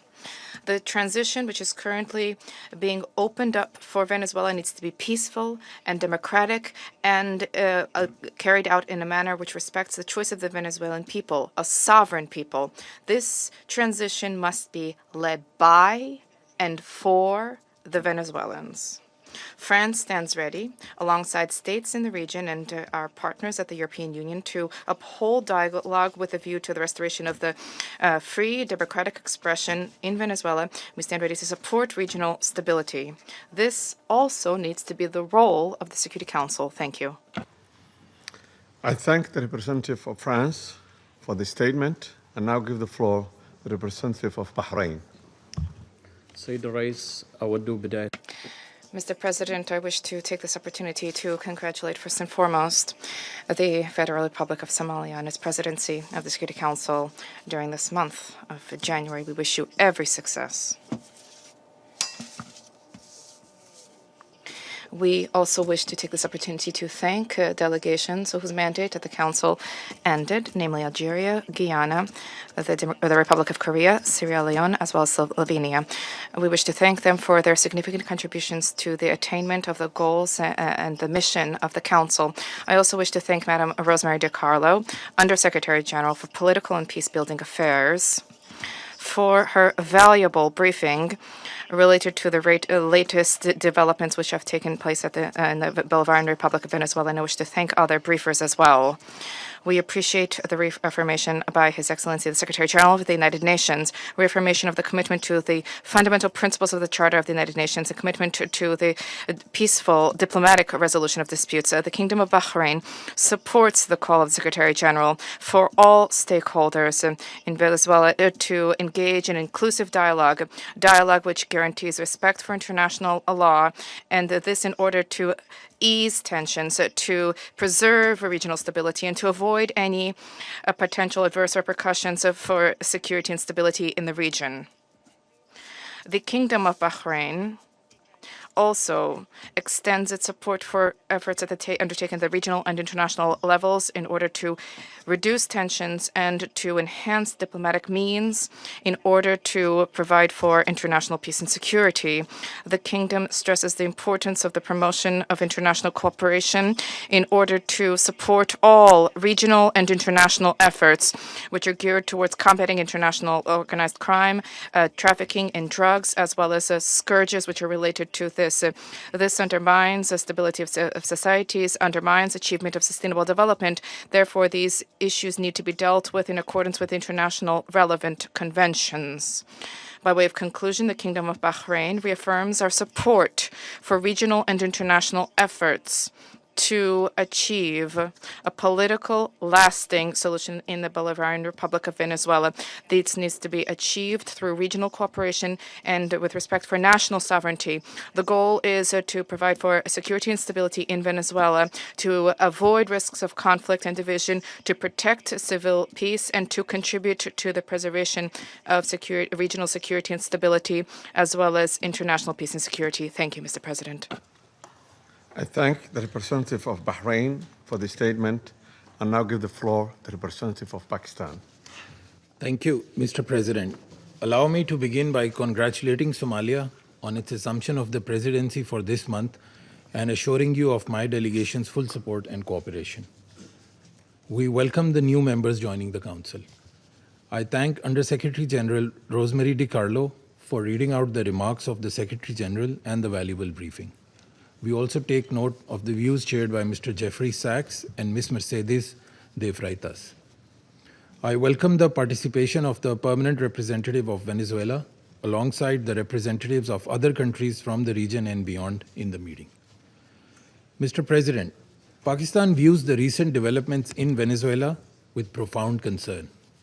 In a world already beset by multiple crises, escalating tensions and instability in the Caribbean do not augur well for regional and international peace and security.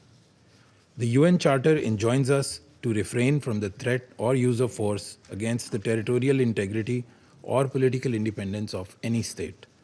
The UN Charter also binds member states to sovereign equality, non-interference in the internal affairs of others, and settlement of international disputes by peaceful means. Unilateral military action contravenes these sacrosanct principles and the doctrine of sovereign immunity. Such actions set dangerous precedents that risk eroding the foundations of the global legal framework. They also fuel instability, which, as history has shown time and again, can lead to unpredictable and uncontrollable outcomes for years to come. Mr. President, at this critical juncture, the path forward must be one of dialogue and diplomacy. Durable solutions to political differences can only be found through peaceful means, with full respect for the will of the Venezuelan people, free from any external interference. We hope that Latin American and the Caribbean region, as a zone of peace, will remain free from conflict and confrontation, and continue its march towards enhanced regional cooperation and improved prosperity for the people. We urge all parties to exercise maximum restraint, de-escalate tensions, pursue peaceful coexistence, refrain from any actions that could exacerbate the volatile situation, and engage in dialogue, including by utilizing the sincere offers of mediation. The good offices of the Secretary General also always remain available for that purpose. Lastly, Mr. President, I affirm Pakistan's commitment to contributing constructively to the discharge of the Security Council's primary responsibility for addressing the threat to international peace and security by diffusing tensions, promoting pacific settlement, and upholding respect for international law and the UN Charter. Peace and stability of Venezuela and the welfare and prosperity of its people, with full ownership, must be the overriding objective of all efforts. I thank you. I thank the representative of Pakistan for the statement and now give the floor to the representative of Greece. Thank you, Mr. President. At the outset, I would like to congratulate Somalia for assuming the presidency of the Council for the month of January, and I would like to welcome the newly elected members joining the Council. I would also like to thank USG DiCarlo for her briefing on behalf of the Secretary General, as well as Mr. Sachs and Ms. De Freitas for their remarks. Mr. President, Greece is closely monitoring developments in Venezuela. We urge all actors to exercise maximum restraint and to refrain from actions that would deepen the crisis and undermine prospects for peace and stability. Greece reiterates that the Charter of the United Nations and international law, including human rights law, must always be respected. We also recall the obligation of all parties to protect civilians, especially in times of heightened tensions. Greece shares the priority of combating transnational organized crime and drug trafficking, which pose a significant security threat worldwide. We reiterate that these challenges should be addressed through sustained cooperation in full respect of international law. Mr. President, Greece firmly believes that dialogue and diplomacy are the only viable tools for a peaceful transition and a sustainable resolution of the crisis. We join the Secretary General in encouraging all actors in Venezuela to engage in inclusive and meaningful dialogue in full respect of human rights, democratic principles, and the rule of law. We have long been clear that Nicolas Maduro's and illegitimate president's claim to power lacks legitimacy. Greece has not recognized the results of the rigged elections of July 28, 2024, and has always supported initiatives aimed at achieving a democratic solution for Venezuela. We stand firmly with the people of Venezuela in their pursuit of a democratic future, and we express the hope that the recent events will lead to this effect. The voices of all Venezuelans need to be heard, and they deserve governance that reflects their will through peaceful and inclusive processes. In this spirit, we will continue to support efforts aimed at achieving a peaceful, negotiated transition that ensures the will of all Venezuelans is fully respected. Greece stands ready to support all regional and international efforts aimed at the peaceful resolution of the crisis in line with the Charter of the United Nations and international law. I thank you. I thank the representative of Greece for this statement and now give the floor to the representative of Bolivarian Republic of Venezuela. Muchas gracias. Thank you very much, Mr. President. Before coming to the substance of our statement today, I think we need to make an institutional clarification. We note with concern that an attempt is being made to present to the Security Council a supposed representative of civil society, a person whose public career trajectory bears the hallmarks of sustained funding from foreign governments and transnational corporations. This has been the case for years, as well as participation in processes of political destabilization and the promotion of institutional breakdown in her own country.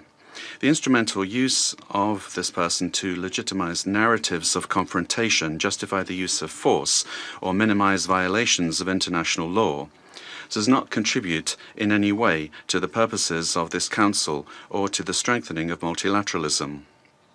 On the contrary, it erodes the credibility of the debates and distorts the Security Council's mandate entrusted with the maintenance of international peace and security. Mr. President, on January 3rd, 2026 is a date of profound historical significance, not only for Venezuela, but for the international system as a whole. On that day, the Bolivarian Republic of Venezuela was the target of an illegitimate armed attack lacking any legal justification by the government of the United States of America, which included bombing of our territory, the loss of civilian and military lives, the destruction of civilian infrastructure, essential infrastructure, and the kidnapping of the constitutional president of the Republic, Nicolas Maduro Moras, and the First Lady Cilia Flores. Venezuela comes before this Council today with a deep conviction that international peace can only be sustained if international law is respected without exception, without double standards, and without selective interpretations. The events of January 3rd constitute a flagrant violation of the UN Charter perpetrated by the US government, in particular the violation of the principle of sovereign equality of states, of the absolute prohibition of the use or threat of use of force against the territorial integrity or political independence of any state, as enshrined in Article 2, Paragraph 4. And a violation of the duty to settle disputes by peaceful means. Similarly, these acts also seriously violate the Geneva Conventions and its protocols, as indiscriminate attacks were carried out against the civilian population and assets. International human rights law has also been violated, particularly the right to life, personal integrity, and security. Of particular seriousness is the kidnapping of the President of the Republic by the government of the United States of America, which constitutes a direct violation of an essential norm of the international legal order, namely the personal immunity of heads of state in office. This immunity is not an individual privilege. It is an institutional guarantee that protects the sovereignty of states and the stability of the international system. Its disregard not only affects Venezuela, but also sets an extremely dangerous precedent for all states represented in this chamber, regardless of their size, power, or alliances. Mr. President, General Assembly Resolution 3314 of the clearly defines as an act of aggression the bombing of the territory of one state by the armed forces of another state, as well as the invasion or occupation, even without formal annexation. The events we are denouncing here unequivocally fit this definition. In 2004, the International Court of Justice affirmed that occupation exists when a state exercises effective control, even without formal annexation or the continuous presence of troops. Security Council Resolution 242, for its part, emphasizes that the acquisition of territory by force is inadmissible, while General Assembly Resolution 2625 establishes that the territory of a state shall not be subject to military occupation as a result of the use of force in contravention of the UN Charter. Allowing such acts to go without an effective answer would amount to normalizing the replacement of law by might, while eroding the very foundations of the collective security system. Today, it is not only Venezuela's sovereignty that is at stake, the credibility of international law, the authority of this organization, and the validity of the principle that no state can set itself up as a judge, party, and executor of the world order are also at stake. Mr. President, we cannot ignore a central element of this U.S. aggression. Venezuela is the victim of these attacks because of its natural resources. Our country's oil, energy, strategic resources, and geopolitical position have historically been factors of greed and external pressure. When force is used to control resources, impose governments, or redesign states, we are faced with a logic that harks back to the worst practices of colonialism and neocolonialism. Accepting such a logic would mean to open the door to a deeply unstable world in which countries with greater military capacities can decide by force the political and economic destinies of other states. This scenario not only threatens Venezuela, it threatens international peace and security as a whole. If the kidnapping of a head of state, the bombing of a sovereign country, and the open threat of further armed action are tolerated or downplayed, the message sent to the world is a devastating one, namely that the law is optional and that force is the true arbiter of international relations. Venezuela firmly believes in diplomacy, dialogue, and peaceful coexistence among nations. That has always been our historical position, and it remains so today, even in the face of an aggression of this magnitude. It is precisely that commitment to peace, the one that was violated on the 3rd of January. Therefore, Venezuela urges this Security Council to fully assume its responsibility and to act in accordance with the mandate conferred upon it by the Charter of the United Nations. In that regard, we request, A, that the government of the United States of America be demanded to fully respect the immunities of President Nicolas Maduro and First Lady Celia Flores, as well as their immediate release and safe return to Venezuela. 2, that the use of force against the Bolivarian Republic of Venezuela be clearly and unequivocally condemned. Thirdly, that the principle of non-acquisition of territory or resources by force be reaffirmed. And 4, that measures aimed at de-escalation, the protection of the civilian population, and the restoration of international law be adopted. Mr. President, in spite of the seriousness of the events, Venezuela would like to inform this body and the international community that its institutions are functioning normally, that constitutional order has been preserved, and that the state exercises effective control over all of its territory. In accordance with our constitution, Executive Vice President Delcy Rodriguez is being sworn in as acting President of the Republic, thereby guaranteeing institutional continuity, stability, and internal peace. We wish to convey a message of serenity, confidence, and hope to the Venezuelan people.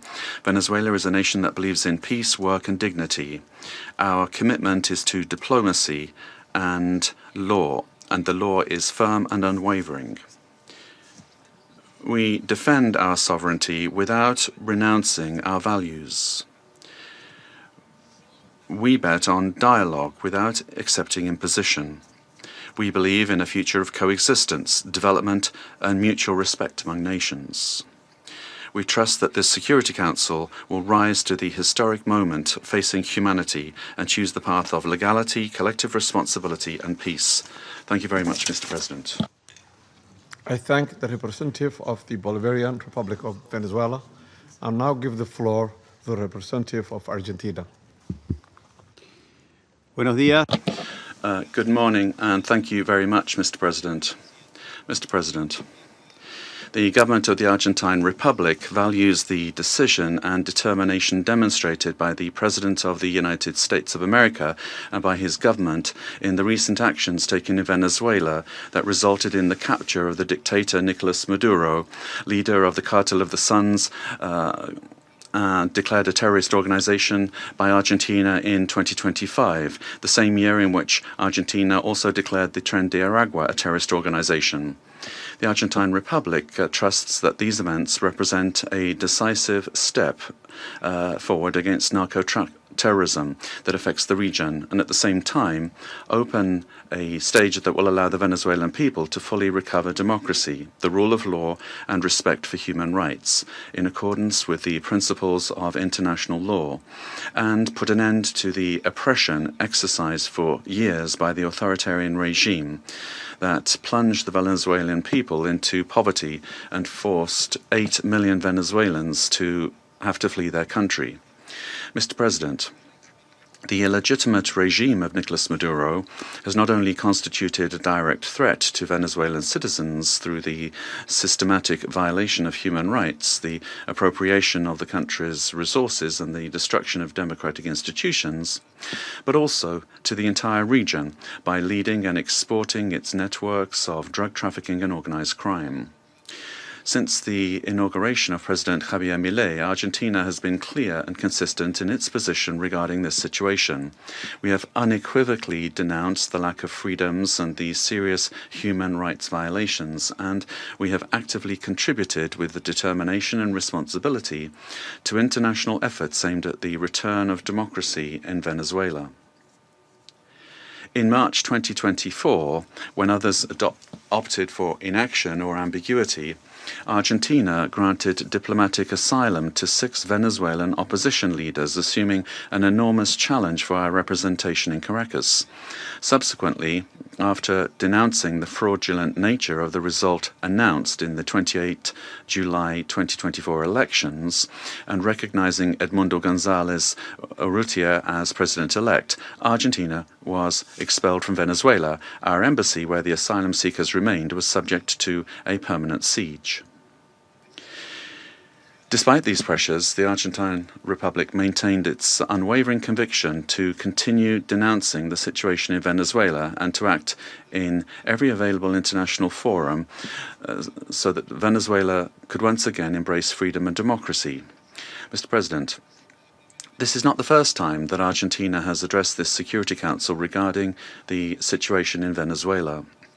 On the 23rd of December last, we expressed our deep concern over institutional and humanitarian deteriorating situation, noting the effects of the illegitimate regime of Nicolas Maduro transcended the domestic sphere and negatively affected regional stability, constituting a concrete threat to hemispheric security.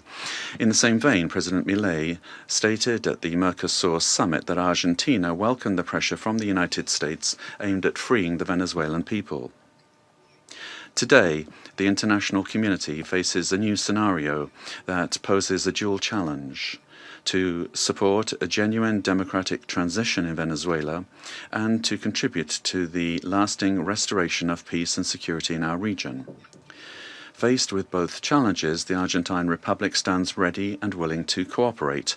We reaffirm our firm commitment to the full restoration of institutional normalcy and the rule of law in Venezuela, always safeguarding the freedom, human dignity, and prosperity of the brotherly Venezuelan people, as well as our determination to continue fighting against the scourge of narco-terrorism and those who contribute to its financing.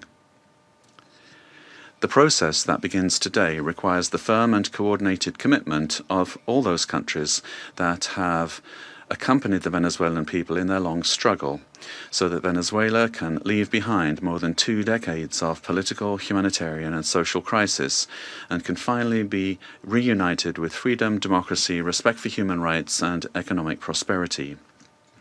Mr. President, finally, the Argentine Republic requests that the authorities responsible for administering the transition in Venezuela contribute to the immediate release of the Argentine citizen Nahuel Gallo, who has been in a situation of enforced disappearance since the 8th of December 2024, in clear violation of his human rights, and that his prompt and safe return to our country be guaranteed. Thank you. I thank the representative of Argentina and now give the floor to the representative of Chile. Thank you, Mr. President. Chile would like to thank Somalia for convening this informational briefing under the item Threats to International Peace and Security.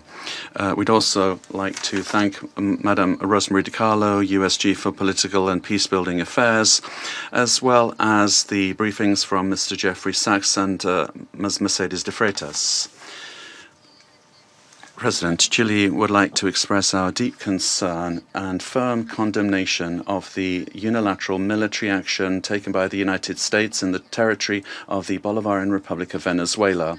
We also reiterate consistently our firm commitment to respect for international law, sovereignty and territorial integrity of states, and the peaceful settlement of disputes, the prohibition of the threat or the use of the threat of force, and full respect for human rights. These affirmations are accepted by the majority, and they must maintain their importance in order to preserve international peace and security. We said this on the 23rd of December when we took the floor, and we reiterate this today. Chile does not recognize the Maduro regime, but serious violations of human rights being faced by Venezuela do not have a military solution. They can only be addressed through peaceful, gradual, and inclusive measures that will take into account the legitimate aspirations of the Venezuelan people. Respect for international law does not allow for exceptions, including when it comes to addressing the illegitimacy of a president. Problems must always be solved within the normative framework that we have provided for ourselves as nations. The future of Venezuela must include free elections, citizen participation, and international assistance, and not with actions that could create dangerous precedents or escalate tensions in the region with serious consequences for the population. Chile, as a witness of history and based on our own experience with the loss of democracy, where there was foreign interference that caused extreme damage and pain for the Chilean people, we were able to recover our democracy through a transitional process that was carried out with the assistance of the international community, the strength of organized citizens, and through our institutions. Mr. President, Chile would like also to underscore the urgent need to continue with coordinated efforts multilaterally to address transnational organized crime. And we're also convinced that Latin America and the Caribbean must continue to be a zone of peace, because that zone of peace not only serves Latin America and the Caribbean, but the entire world. An armed conflict will have devastating humanitarian consequences in Venezuela and in the region. It will worsen the suffering of the civilian population and worsen even further the displacement, insecurity and vulnerability aspects of the situation. We reiterate that any differences must be dealt with exclusively through peaceful means in strict respect for international law, the sovereignty of states, and the prohibition of the use or the threat of the use of force. As was recently indicated by the heads of state of Brazil, Chile, Mexico, Uruguay, and Spain, we express our concern with regard to any attempt to control government administration or foreign ownership of strategic assets. That this would be against international law and would threaten the political, economic, and social stability of the region. Mr. President, given this complex scenario, Chile welcomes the role that could be played by multilateral fora. And here, particularly, we would refer to the role of the United Nations, and particularly the role that could be played by the Secretary General and by this Council, with the consent of the parties involved to contribute to de-escalating the situation and searching for an understanding that would favor a peaceful and lasting exit to the crisis. Prudent leadership and experience of our organization, as well as the regional organizations and mechanisms, could be very relevant to avoid a further worsening of the situation and to keep open the channels of communication. Chile reiterates its preparedness to support constructive initiatives that will point in this direction and work together with countries of the region and with the international community for stability and mutual understanding and respect for the principles that underpin this organization. Thank you. I thank the representative of Chile for the statement and now give the floor to the representatives of Brazil. Mr. President, we'd like to thank Somalia for convening this emergency session of the Security Council. Brazil categorically and firmly rejects the armed intervention in Venezuelan territory in flagrant violation of the Charter of the United Nations and of international law.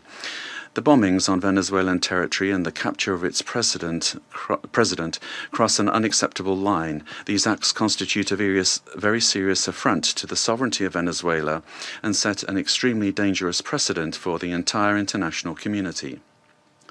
The Charter of the United Nations establishes as a pillar of the international order the prohibition of the use of force against the territorial integrity or political independence of any state, except in the circumstances strictly provided for therein.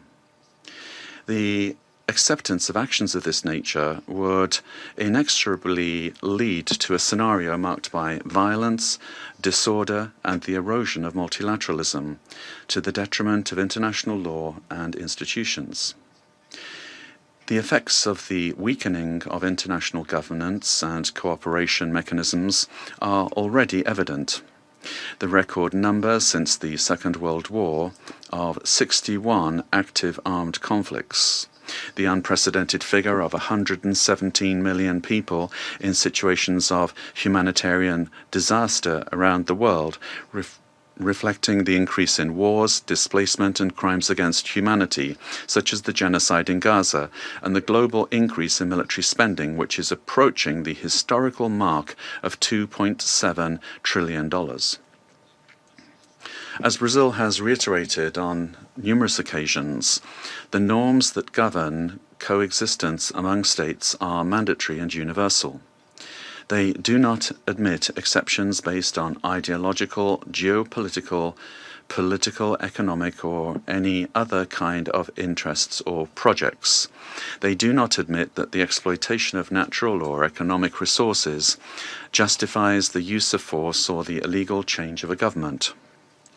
The multipolar world of the 21st century, which promotes peace and prosperity, must not be confused with spheres of influence. We cannot accept the argument that the end justifies the means.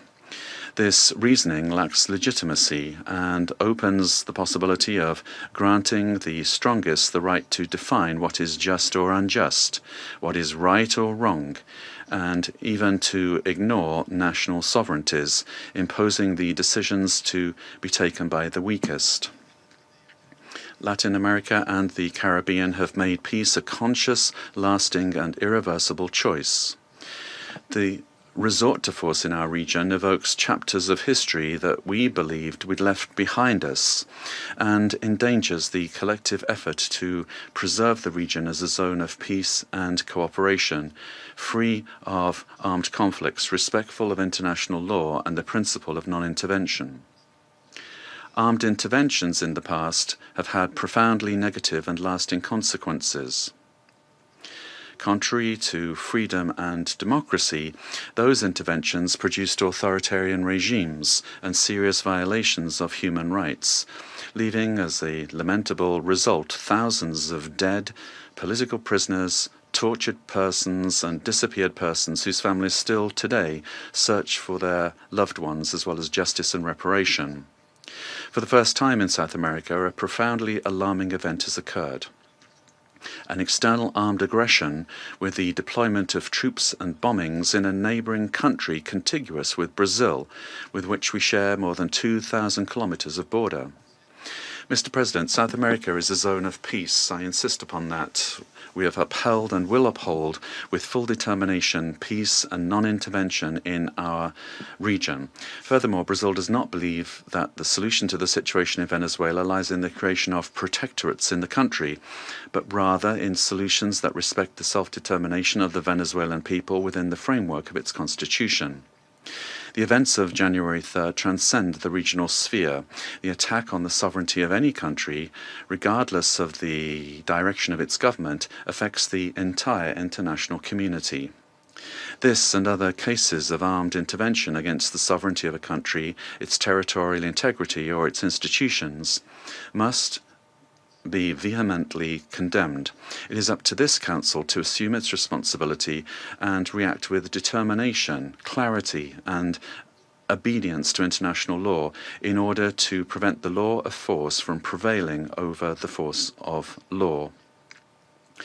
Brazil trusts that the future of Venezuela will be built by the Venezuelan people through dialogue, without external interference, and within the framework of international law. Thank you. For Brazil, for the statement, and now give the floor to the representative of Mexico. Señor Presidente. Mr. President, thank you for having convened this emergency meeting of the Council.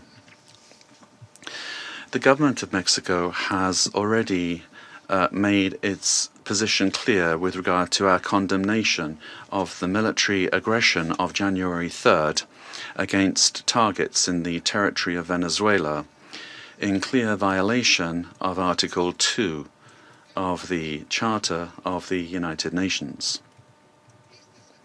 These actions must not be allowed, as they constitute a severe blow to the Charter and to multilateralism.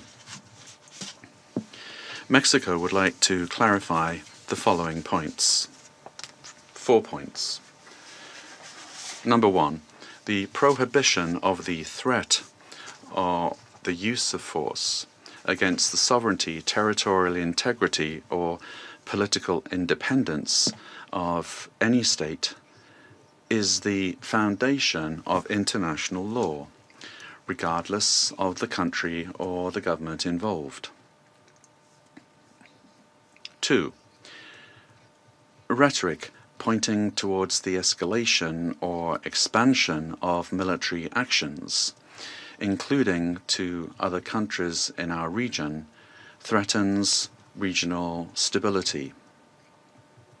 3, the Security Council has the responsibility and, above all, it has the obligation to act decisively and without double standards in the face of serious violations of the Charter, and to restore international peace and security in strict adherence to the provisions of Article 24 and observing Article 27.3.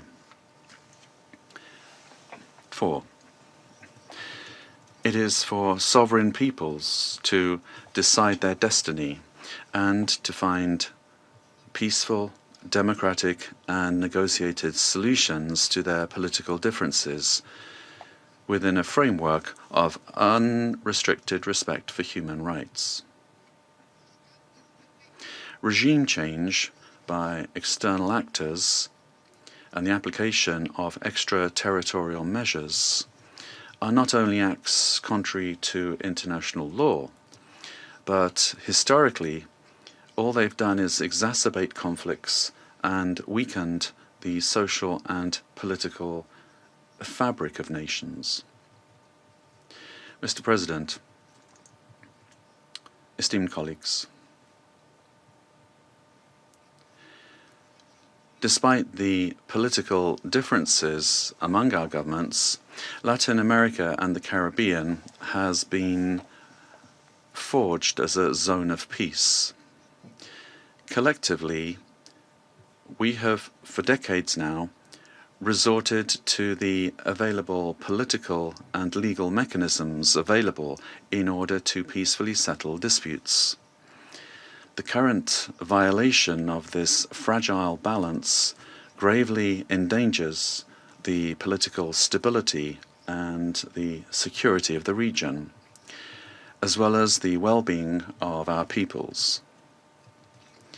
Those who justify these acts deny the independent history of Latin America and the Caribbean.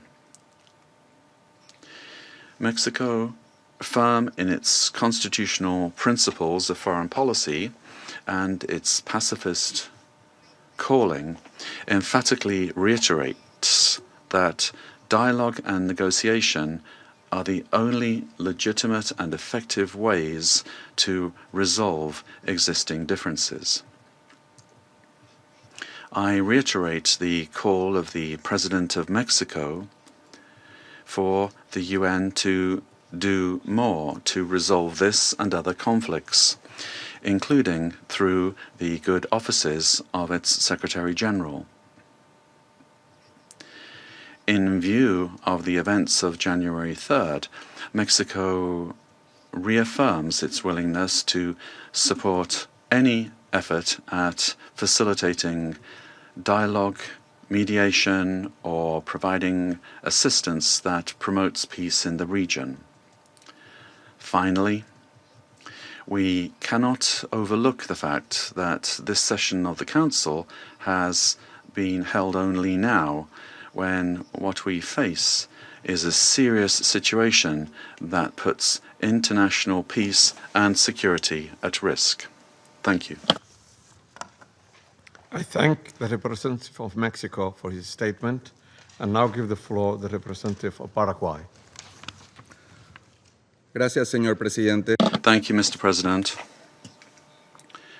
The delegation of Paraguay would like to thank the Presidency and the members of the Council for the opportunity to take the floor at this very important session.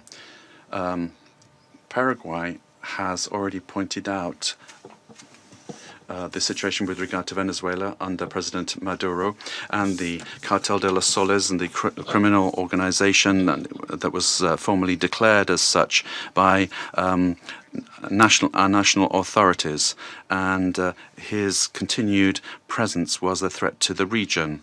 The exit of the leader of that terrorist organization should immediately lead to the restoration of democracy and to the rule of law in Venezuela, making it possible for the popular will expressed at the ballot box will be the foundation for reconstruction in Venezuela.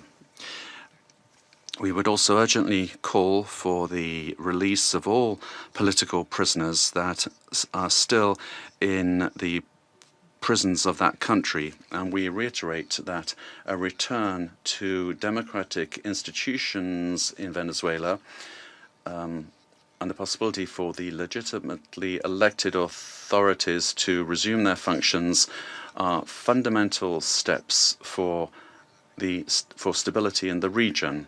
And finally, Paraguay reaffirms our historic commitment to the peaceful settlement of disputes, and we would observe the current events in Venezuela, and we would urge democratic means to be given priority for an ordered transition. Our commitment will continue to be to the democratic principles of the rule of law and peace in society. Thank you very much, Mr. President. I thank the representative of Paraguay for his statement, and now give the floor to the representative of Cuba. Gracias, señor presidente. Thank you, Mr. President. Mr. President, Cuba aligns itself with the statement to be delivered by Eritrea on behalf of the group of friends of the United Nations and Uganda on behalf of the non-aligned movement. Since September of last year, Cuba has been denouncing the hegemonic and criminal plans of the United States and its aggressive projection against Venezuela and the region. We have clearly been exposed to the serious and unpredictable consequences of the irresponsible conduct of the U.S. government for the political, social, and economic stability of Latin America and the Caribbean, and more generally, for international peace and stability.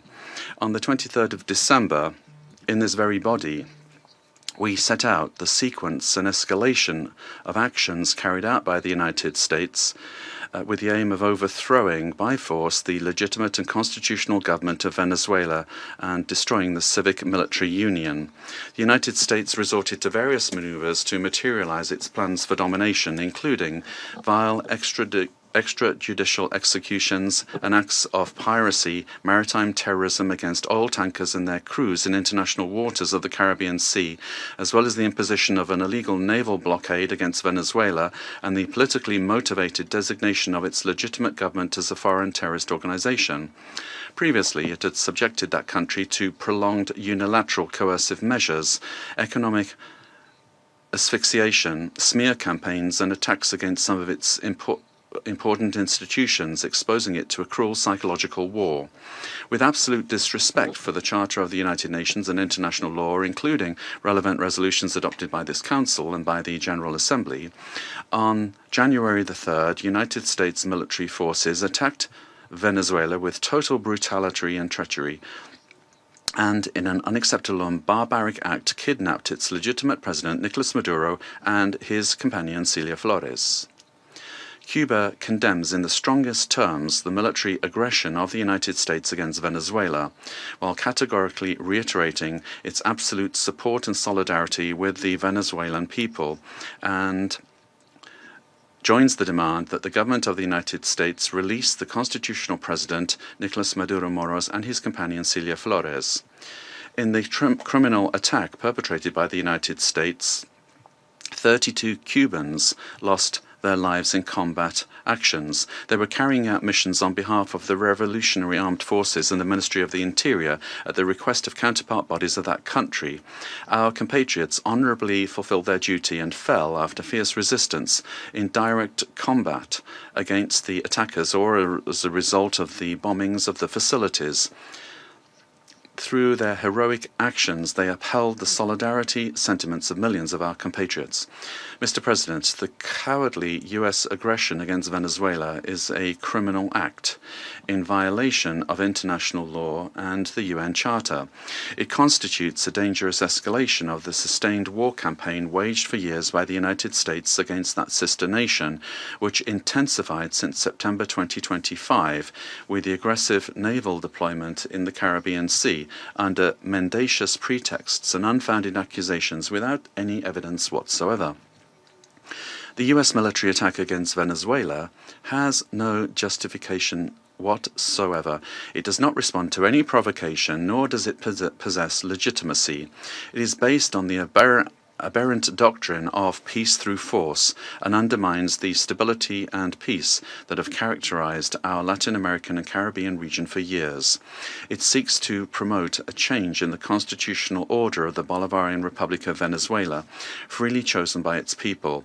Its ultimate objective is not the false narrative of combating drug trafficking, but control over Venezuela's land and natural resources, as has been openly and shamelessly declared by President Trump and his Secretary of State. This is an imperialist and fascist aggression with objectives of domination that seeks to revive the U.S. hegemonic ambitions over our America, anchored in the outdated Monroe Doctrine. It also seeks to intimidate and subjugate the governments of Latin America and the Caribbean.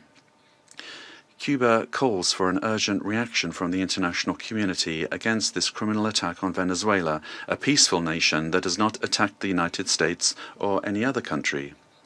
We call on all governments, parliaments, social movements, and peoples of the world to condemn the U.S. military aggression against Venezuela and to confront this act of state terrorism that threatens international peace and security and seeks to impose a new doctrine of U.S. imperialist domination in Latin America and the Caribbean and in the world. Mr. President, the recent statements about imperialist plans to steer Venezuela toward a supposed safe, appropriate and prudent transition are totally unacceptable. In the U.S.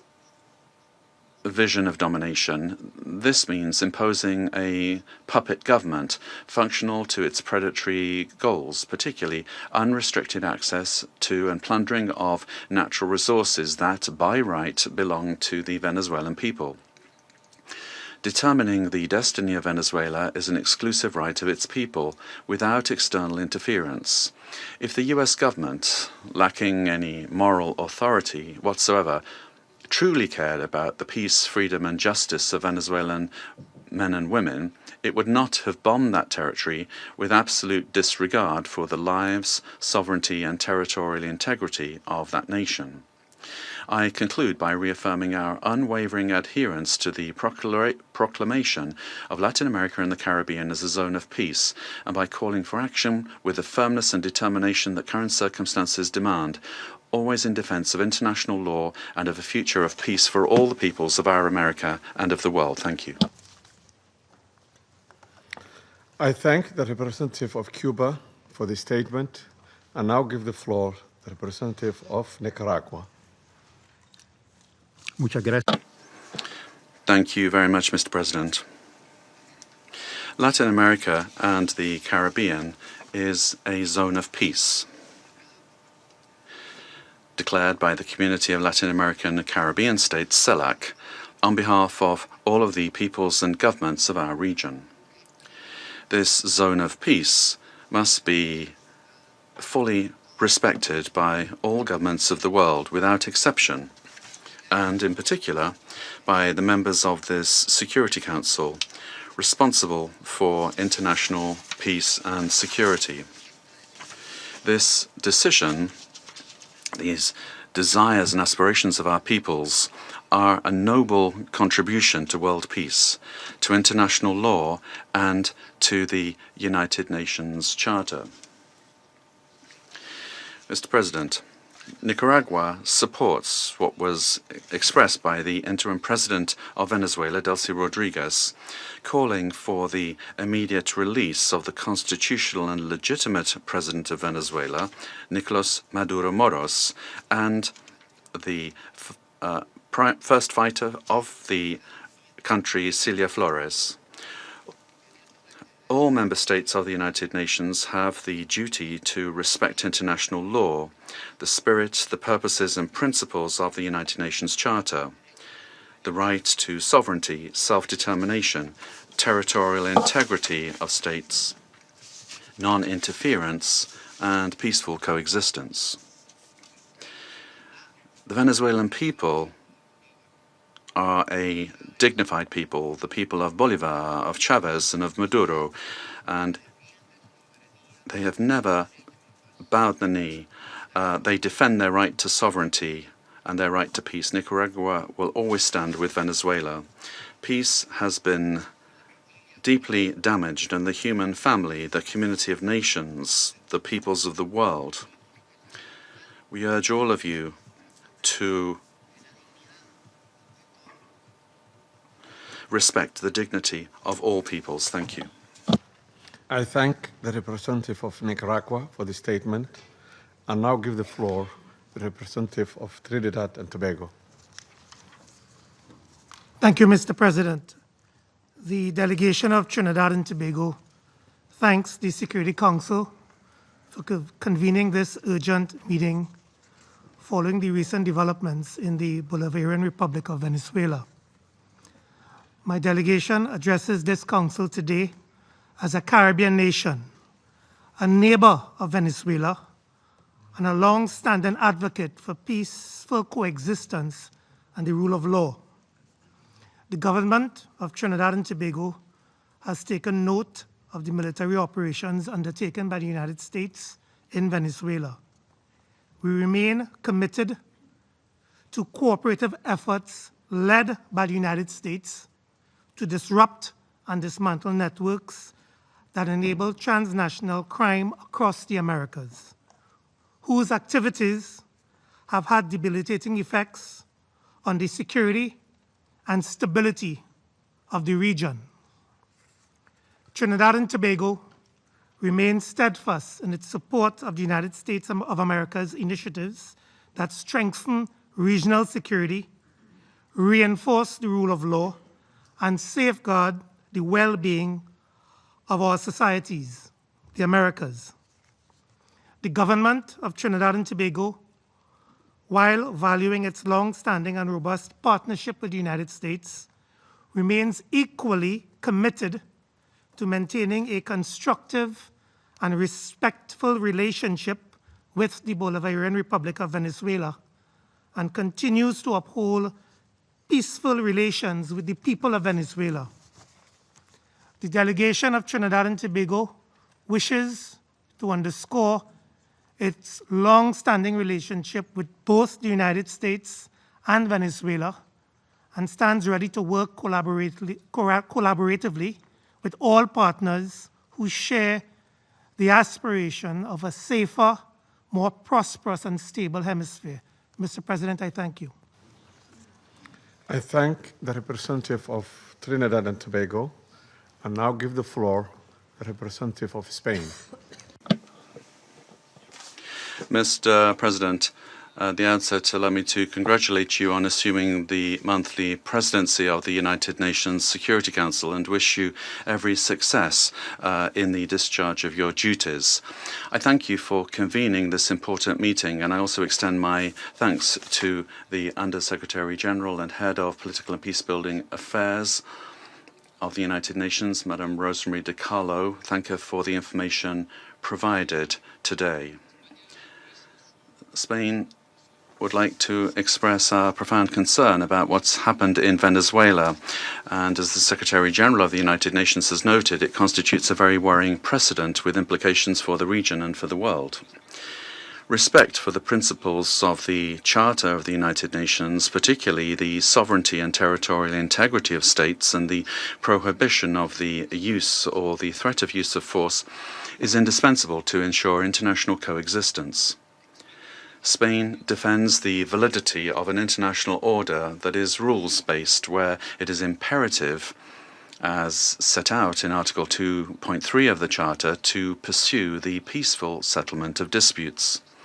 We consider that these actions constitute a very troubling precedent for regional peace and security, and we recall that the natural resources of a country are part of its sovereignty. We share the view that the fight against organized crime in the region is a priority, but that fight can only be waged through international cooperation. We also share the view that it is a priority to defend human rights and fundamental freedoms in Venezuela. Spain seeks to work for peace, stability, democracy, progress, and social justice, and that cannot be imposed by force. It can only come through broad dialogue among Venezuelans, leading to a peaceful and democratic Venezuelan solution. It must be the voice of the Venezuelan people that determines the destiny of Venezuela. Spain did not recognize the results of the most recent elections held in Venezuela in July 2024 and has been unequivocal in condemning any violations and threats to human rights. We have provided protection to opposition leaders who have been persecuted and have expressed firm rejection of any undemocratic conduct and abuses against the citizenry, but such condemnation can only be exercised with full respect for international law. Spain will work to unite Venezuelans, men and women, and is committed to dialogue and peace because force never brings more democracy. Thank you, Mr. President. I thank the representative of Spain, and I now give the floor to the representative of South Africa. Thank you, Mr. President. We wish to congratulate the Federal Republic of Somalia for assuming the rotating presidency of the United Nations Security Council for the month of January, and wish you and your delegation all the best in the execution of your responsibilities. We also wish to thank you for convening this debate and affording all UN member states to participate, because the situation in Venezuela concerns all UN member states, given its implications for the credibility of the UN Charter and international law. Mr. President, integral to the maintenance of international peace and security since the establishment of the United Nations is the understanding that no nation can claim to be legally or morally superior to another. We are all nations born out of different histories and contexts, ascribing to the common values and principles enshrined in the Charter of the United Nations.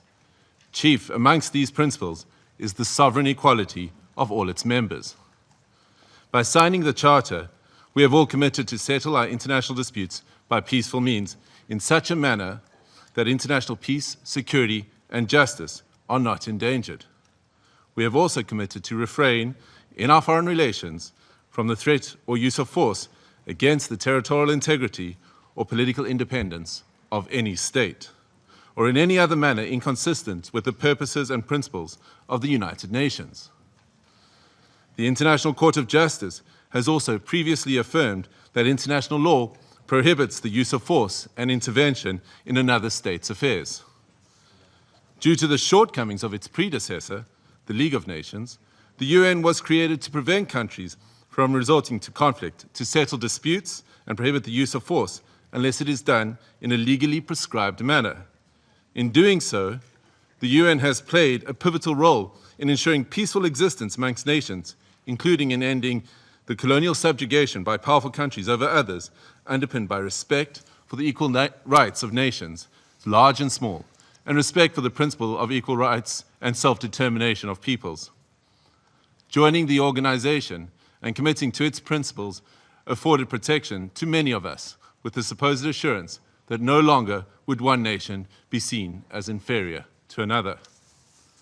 Unfortunately, when countries ignore the Charter and act contrary to its central premise, it undermines the credibility of the entire system in which we all undertake our international relations. The stability of the international system depends not only on the respect, but on the consistent application of these established legal norms. We all benefit from a rules-based international order based on international law. When we break those norms, we invite anarchy and an environment where might makes right, ignoring the complexity of interrelations and interdependence in our modern world. Mr. President, the unilateral military strikes carried out by the United States of America against Venezuela and the abduction of President Nicolas Maduro and his spouse from Venezuelan territory for transfer to the United States wantonly violates the sovereignty and territorial integrity and independence of Venezuela. These actions are also in stark contrast to our established legal norms, reinforcing the belief that might is right and undermining diplomacy. History has repeatedly demonstrated that military invasions against sovereign states yield only instability and deepen crises. Unlawful unilateral force of this nature undermines the stability of the international order and the principle of equality among nations. Such use of force also undermines the institutional infrastructure established to regulate relations among nations. We have seen examples of these in Libya, Iraq, and countless cases in Africa where foreign interventions and interference create security crises and undermine national governance institutions cultivated through nuanced and complex national contexts.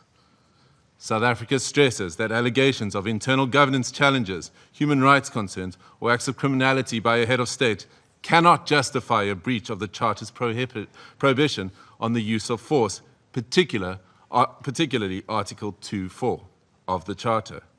The peaceful resolution of disputes and internal matters must proceed in accordance with international law and through multilateral mechanisms. Additionally, under international law, a state has exclusive jurisdiction over persons and conduct within its own territory. Any enforcement of domestic law, including arrest by one state within the territory of another state without the state's consent, is an unlawful violation of sovereignty.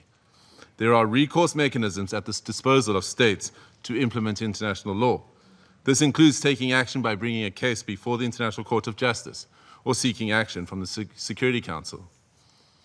We note the statement issued by a group of concerned countries, mainly those in the Latin American region, most affected by the developments in Venezuela, which reiterates that the situation in Venezuela must be resolved exclusively through peaceful means, through dialogue, negotiation, and respect for the will of the Venezuelan people in all its expressions, without external interference and in accordance with international law.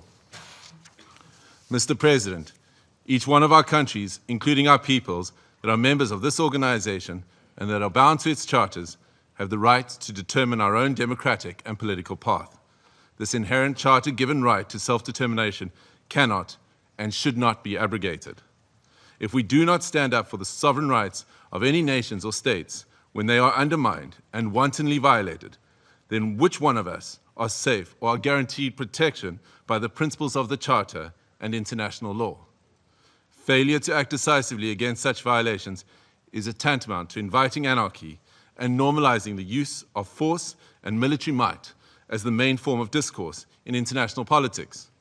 This would be a regression into a world preceding the United Nations, a world that gave us two brutal world wars, and an international system prone to severe structural instability and lawlessness. We cannot afford to proceed into a complex future without the stability and protection afforded by international law. I thank you. I thank the representative of South Africa for his statement, and I now give the floor to the representative of Eritrea. Thank you, Mr. President. Allow me at the onset to congratulate Your Excellency and the government of the Federal Republic of Somalia on assuming the presidency of the Security Council for the month of January. We also extend our congratulations to Bahrain, Colombia, the Democratic Republic of Congo, Liberia, and Latvia on their election to the Security Council. As this is the first Security Council meeting of the year, allow me to pay tribute to the outgoing members, Algeria, Guyana, the Republic of Korea, Sierra Leone, and Slovenia, for their dedicated service and diligent work throughout their tenure of the Council. I read this statement on behalf of the Group of Friends in Defense of the United Nations Charter. The Group of Friends in Defense of the Charter of the United Nations condemns the most unequivocal and categoric manner the act of aggression perpetrated on 3rd January 2026 against the Bolivarian Republic of Venezuela by special forces of the United States of America, which included armed attacks against civilian and military objects in the capital city of Caracas, as well as in various other cities of the Venezuelan territory, and the illegal abduction of the President and First Lady of the Bolivarian Republic of Venezuela, His Excellency Mr. Nicolas Maduro Moros, and Her Excellency Mrs. Celia Flores de Maduro. The member states of the Group of Friends in Defense of the Charter of the United Nations expressed their serious concern at the impact of these series of armed attacks, particularly on civilians and their human rights to life, which have included military assaults with U.S. Special Forces, while emphasizing that such acts constitute a clear breach of international law and of each and every principle governing international relations, including those foreseen in the Charter of the United Nations. The Group of Friends of the Charter of the United Nations reiterates its firm support to the constitutional government of the Bolivarian Republic of Venezuela under the leadership of President Nicolas Maduro Moros, and emphasize the importance of ensuring strict respect for the inviolability of the immunities accorded to heads of states and government under international law, while renewing its unwavering solidarity with the Venezuelan people in their ongoing struggle for defending their homeland, including through the actions it may take within the framework of international law to exercise its inalienable right to self-defense. The member states of the Group of Friends in Defense of the Charter of the United Nations demand for the immediate cessation of all hostilities against the Bolivarian Republic of Venezuela, for the full respect for the sovereignty, territorial integrity, political independence, and inalienable right to self-determination of the Bolivarian Republic of Venezuela, for the immediate return of President Nicolas Maduro and First Lady Celia Flores de Maduro to the Venezuelan national territory, and for those responsible for these acts of aggression to be held accountable. The Group of Friends of the Charter of the United Nations firmly reject the remarks delivered by the President of the United States of America during the afternoon of 3rd January 2026, in which he not only threatened with additional airstrikes against the Venezuelan territory, but also claimed to resolve to occupy and govern the Bolivarian Republic of Venezuela, and to exploit the natural resources and administer the wealth of that sisterly nation in what can only be described as the confession of a clear plan of annexation that foresees, among others, the complete obliteration of the inalienable rights of the Venezuelan people, as well as the fundamental rights of the Venezuelan state as a whole. The member states of the Group of Friends of the Defense of the Charter of the United Nations call on all relevant international bodies, including the Security Council and the General Assembly of the United Nations, to swiftly mobilize in order to uphold the purposes and principles enshrined in the Charter of the United Nations, and to urgently take appropriate measures to avoid further escalation of the situation on the ground, particularly additional acts of aggression against the sovereignty and territorial integrity of the Bolivarian Republic of Venezuela, and preserve both regional and international peace and security. I thank you. I thank the representative of Eritrea for her statement, and I now give the floor to the representative of Islamic Republic of Iran. Thank you.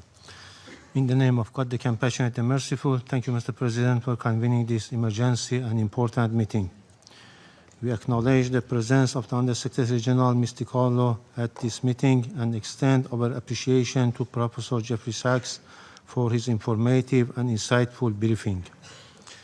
At the outset, I would like to extend my warm congratulations to Somalia on its assumption of the presidency of the Security Council for this month. I also wish to warmly congratulate the newly elected members of the Council, Bahrain, Colombia, Republic of Congo, Latvia, and Liberia on their election.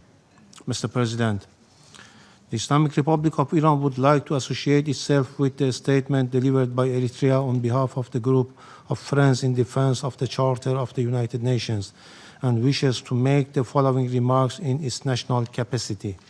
First, the Islamic Republic of Iran condemns in the strongest possible terms the military attack carried out by the United States of America against the Bolivarian Republic of Venezuela. This illegal act constitutes a state terrorism, a manifest violation of Charter of the United Nations, particularly Article 2, Section 4 and Section 7, and peremptory norms of the international law, and amounts to an internationally wrongful act and a full-fledged act of aggression. Such military aggression against an independent member state of the United Nations establishes a serious breach of regional and international peace and security, with far-reaching consequences for the international system as a whole. Second, the abduction of democratically elected president and the First Lady of the Bolivarian Republic of Venezuela by the United States constitute a flagrant violation of customary international law, including the principles of the inviolability of the immunities accorded to the heads of a state and government under international law, and represent a grave assault on the sovereign equality of states. The Islamic Republic of Iran recalls Venezuela's inherent right to self-defense and underscores the legal responsibility of the United Nations, in particular the Security Council, to take immediate measures to halt this unlawful aggression and to ensure accountability for all those responsible. Iran also affirms its full support for the people and legitimates the elected government of the Bolivarian Republic of Venezuela. Third, the United States is openly seeking to substitute its domestic law for international law and the Charter of the United Nations. This represents a serious warning to the international community and to all member states. Such unlawful conduct strikes at the very foundations of the Charter-based international legal order and establishes a dangerous precedent that must be categorically and unequivocally rejected. The so-called declared U.S. policy of peace through strength prescribed the law of the jungle and the rule of force instead of rule of law, and if tolerated and normalized, would render the collective security system established by the Charter ineffective and devoid of purpose. Fourth, the continued inaction and paralysis of the Security Council in the face of the explicit threat and act of aggression by the United States have fostered a dangerous climate of impunity. It has emboldened the United States to persist in unlawful conduct that poses a grave threat to regional and international peace and security. In recent days, the President of the United States had repeatedly issued public threat of the use of force against the Islamic Republic of Iran in manifest violation of Article 2 of the Charter of the United Nations. At the same time, the United States is shedding crocodile tears for the Iranian people and hypocritically claims to support them while maintaining a well-documented record of intervention, the use of force, and the imposition of unlawful unilateral coercive measures against Iran. This includes its direct political, military, and operational support and involvement for Israeli regime unlawful joint war of aggression against Iran between 13 and 24 June 2025, which resulted in loss of civilian life, attacks on civilian infrastructure, and serious violations of fundamental human rights of the Iranian people. Iran reaffirms its inherent right to defend its sovereignty, territorial integrity, and national security, and to protect its people against any foreign interference. The United States of America will bear full responsibility for consequences arising from its unlawful threats and any ensuing escalation. Finally, we unequivocally reject the baseless allegation and unwarranted reference made to Iran by the representative of the United States at this meeting. The facts on the ground are clear, speak loudly for themselves, and cannot be concealed by political rhetoric or manufactured narrative. I thank you. I thank the representative of Islamic Republic of Iran and now give the floor to the representative of Uganda. Thank you, Mr. President. I have the honor to deliver this statement on behalf of the Non-Aligned Movement, NAM, representing 121 member states united by the shared principle of respect for the sovereignty and territorial integrity of all nations. The Coordinating Bureau of the Non-Aligned Movement, NAM, categorically condemns the act of aggression perpetuated by the United States of America against the Bolivian Republic of Venezuela since the early hours of 3rd January 2026, which included armed attacks against civilian and military locations in the capital city of Caracas, as well as in various other cities of the Venezuelan territory.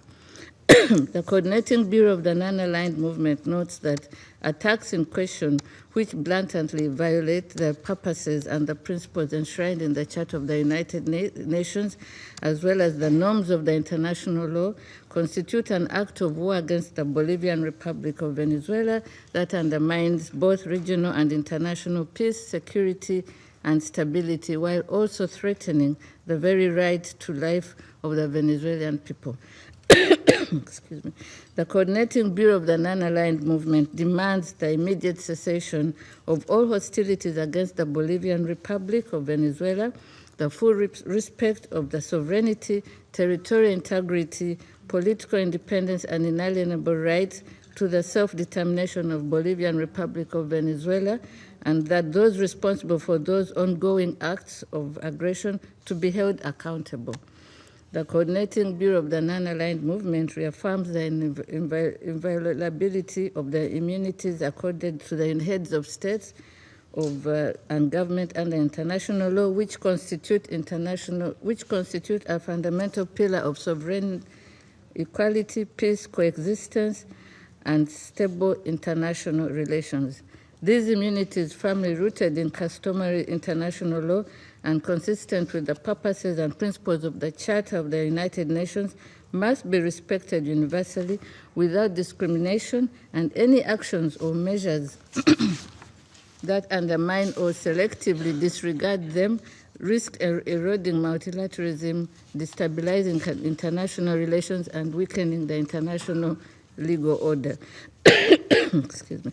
Mr. President, the Coordinating Bureau of the Non-Aligned Movement reiterates its full solidarity with the people and government of the Bolivian Republic of Venezuela at this critical time, and insists that military solutions are not viable avenues for addressing any issues that may be of concern between members of the international community. I thank you, Mr. President. I thank the representative of Uganda for the statement.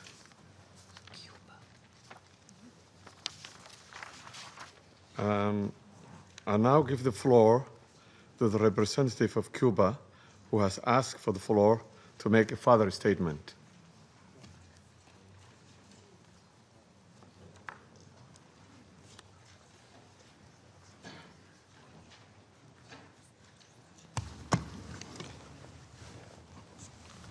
Gracias, señor presidente. Thank you, Mr. President. Mr. President, my delegation feels it must take the floor again to respond to the unfounded accusations formulated by the United States against Cuba. We are indignant that those that have led unilateral aggressions and systematic violations of international law pretend to judge other sovereign states with a totally immoral and irresponsible attitude lacking respect. We fundamentally reject the accusations that Cuba has intelligence assets in Venezuela. These kinds of statements lack any factual base and are a clear attempt to take the eyes of the world off the criminal acts of the United States in the region. Cuba strictly respects the sovereignty, independence, and inalienable right of the Venezuelan people to decide their own destiny, as established by the United Nations Charter. Cooperation between both countries is in multiple spheres, has legitimate bases, and is based on bilateral agreements signed by both parties. As has been declared by the revolutionary government, the 32 combatants that fell in terrorist acts perpetrated by the United States were in missions of the revolutionary forces at the request of Venezuela. Those patriots were heroic in their action, showing solidarity with millions of Cubans. These accusations attempt to suggest that Cuba is involved in this way in Venezuela. We categorically reject that. Thank you. I thank the representative of Cuba for the statement. There is no more names inscribed on the list of speakers. The meeting is adjourned.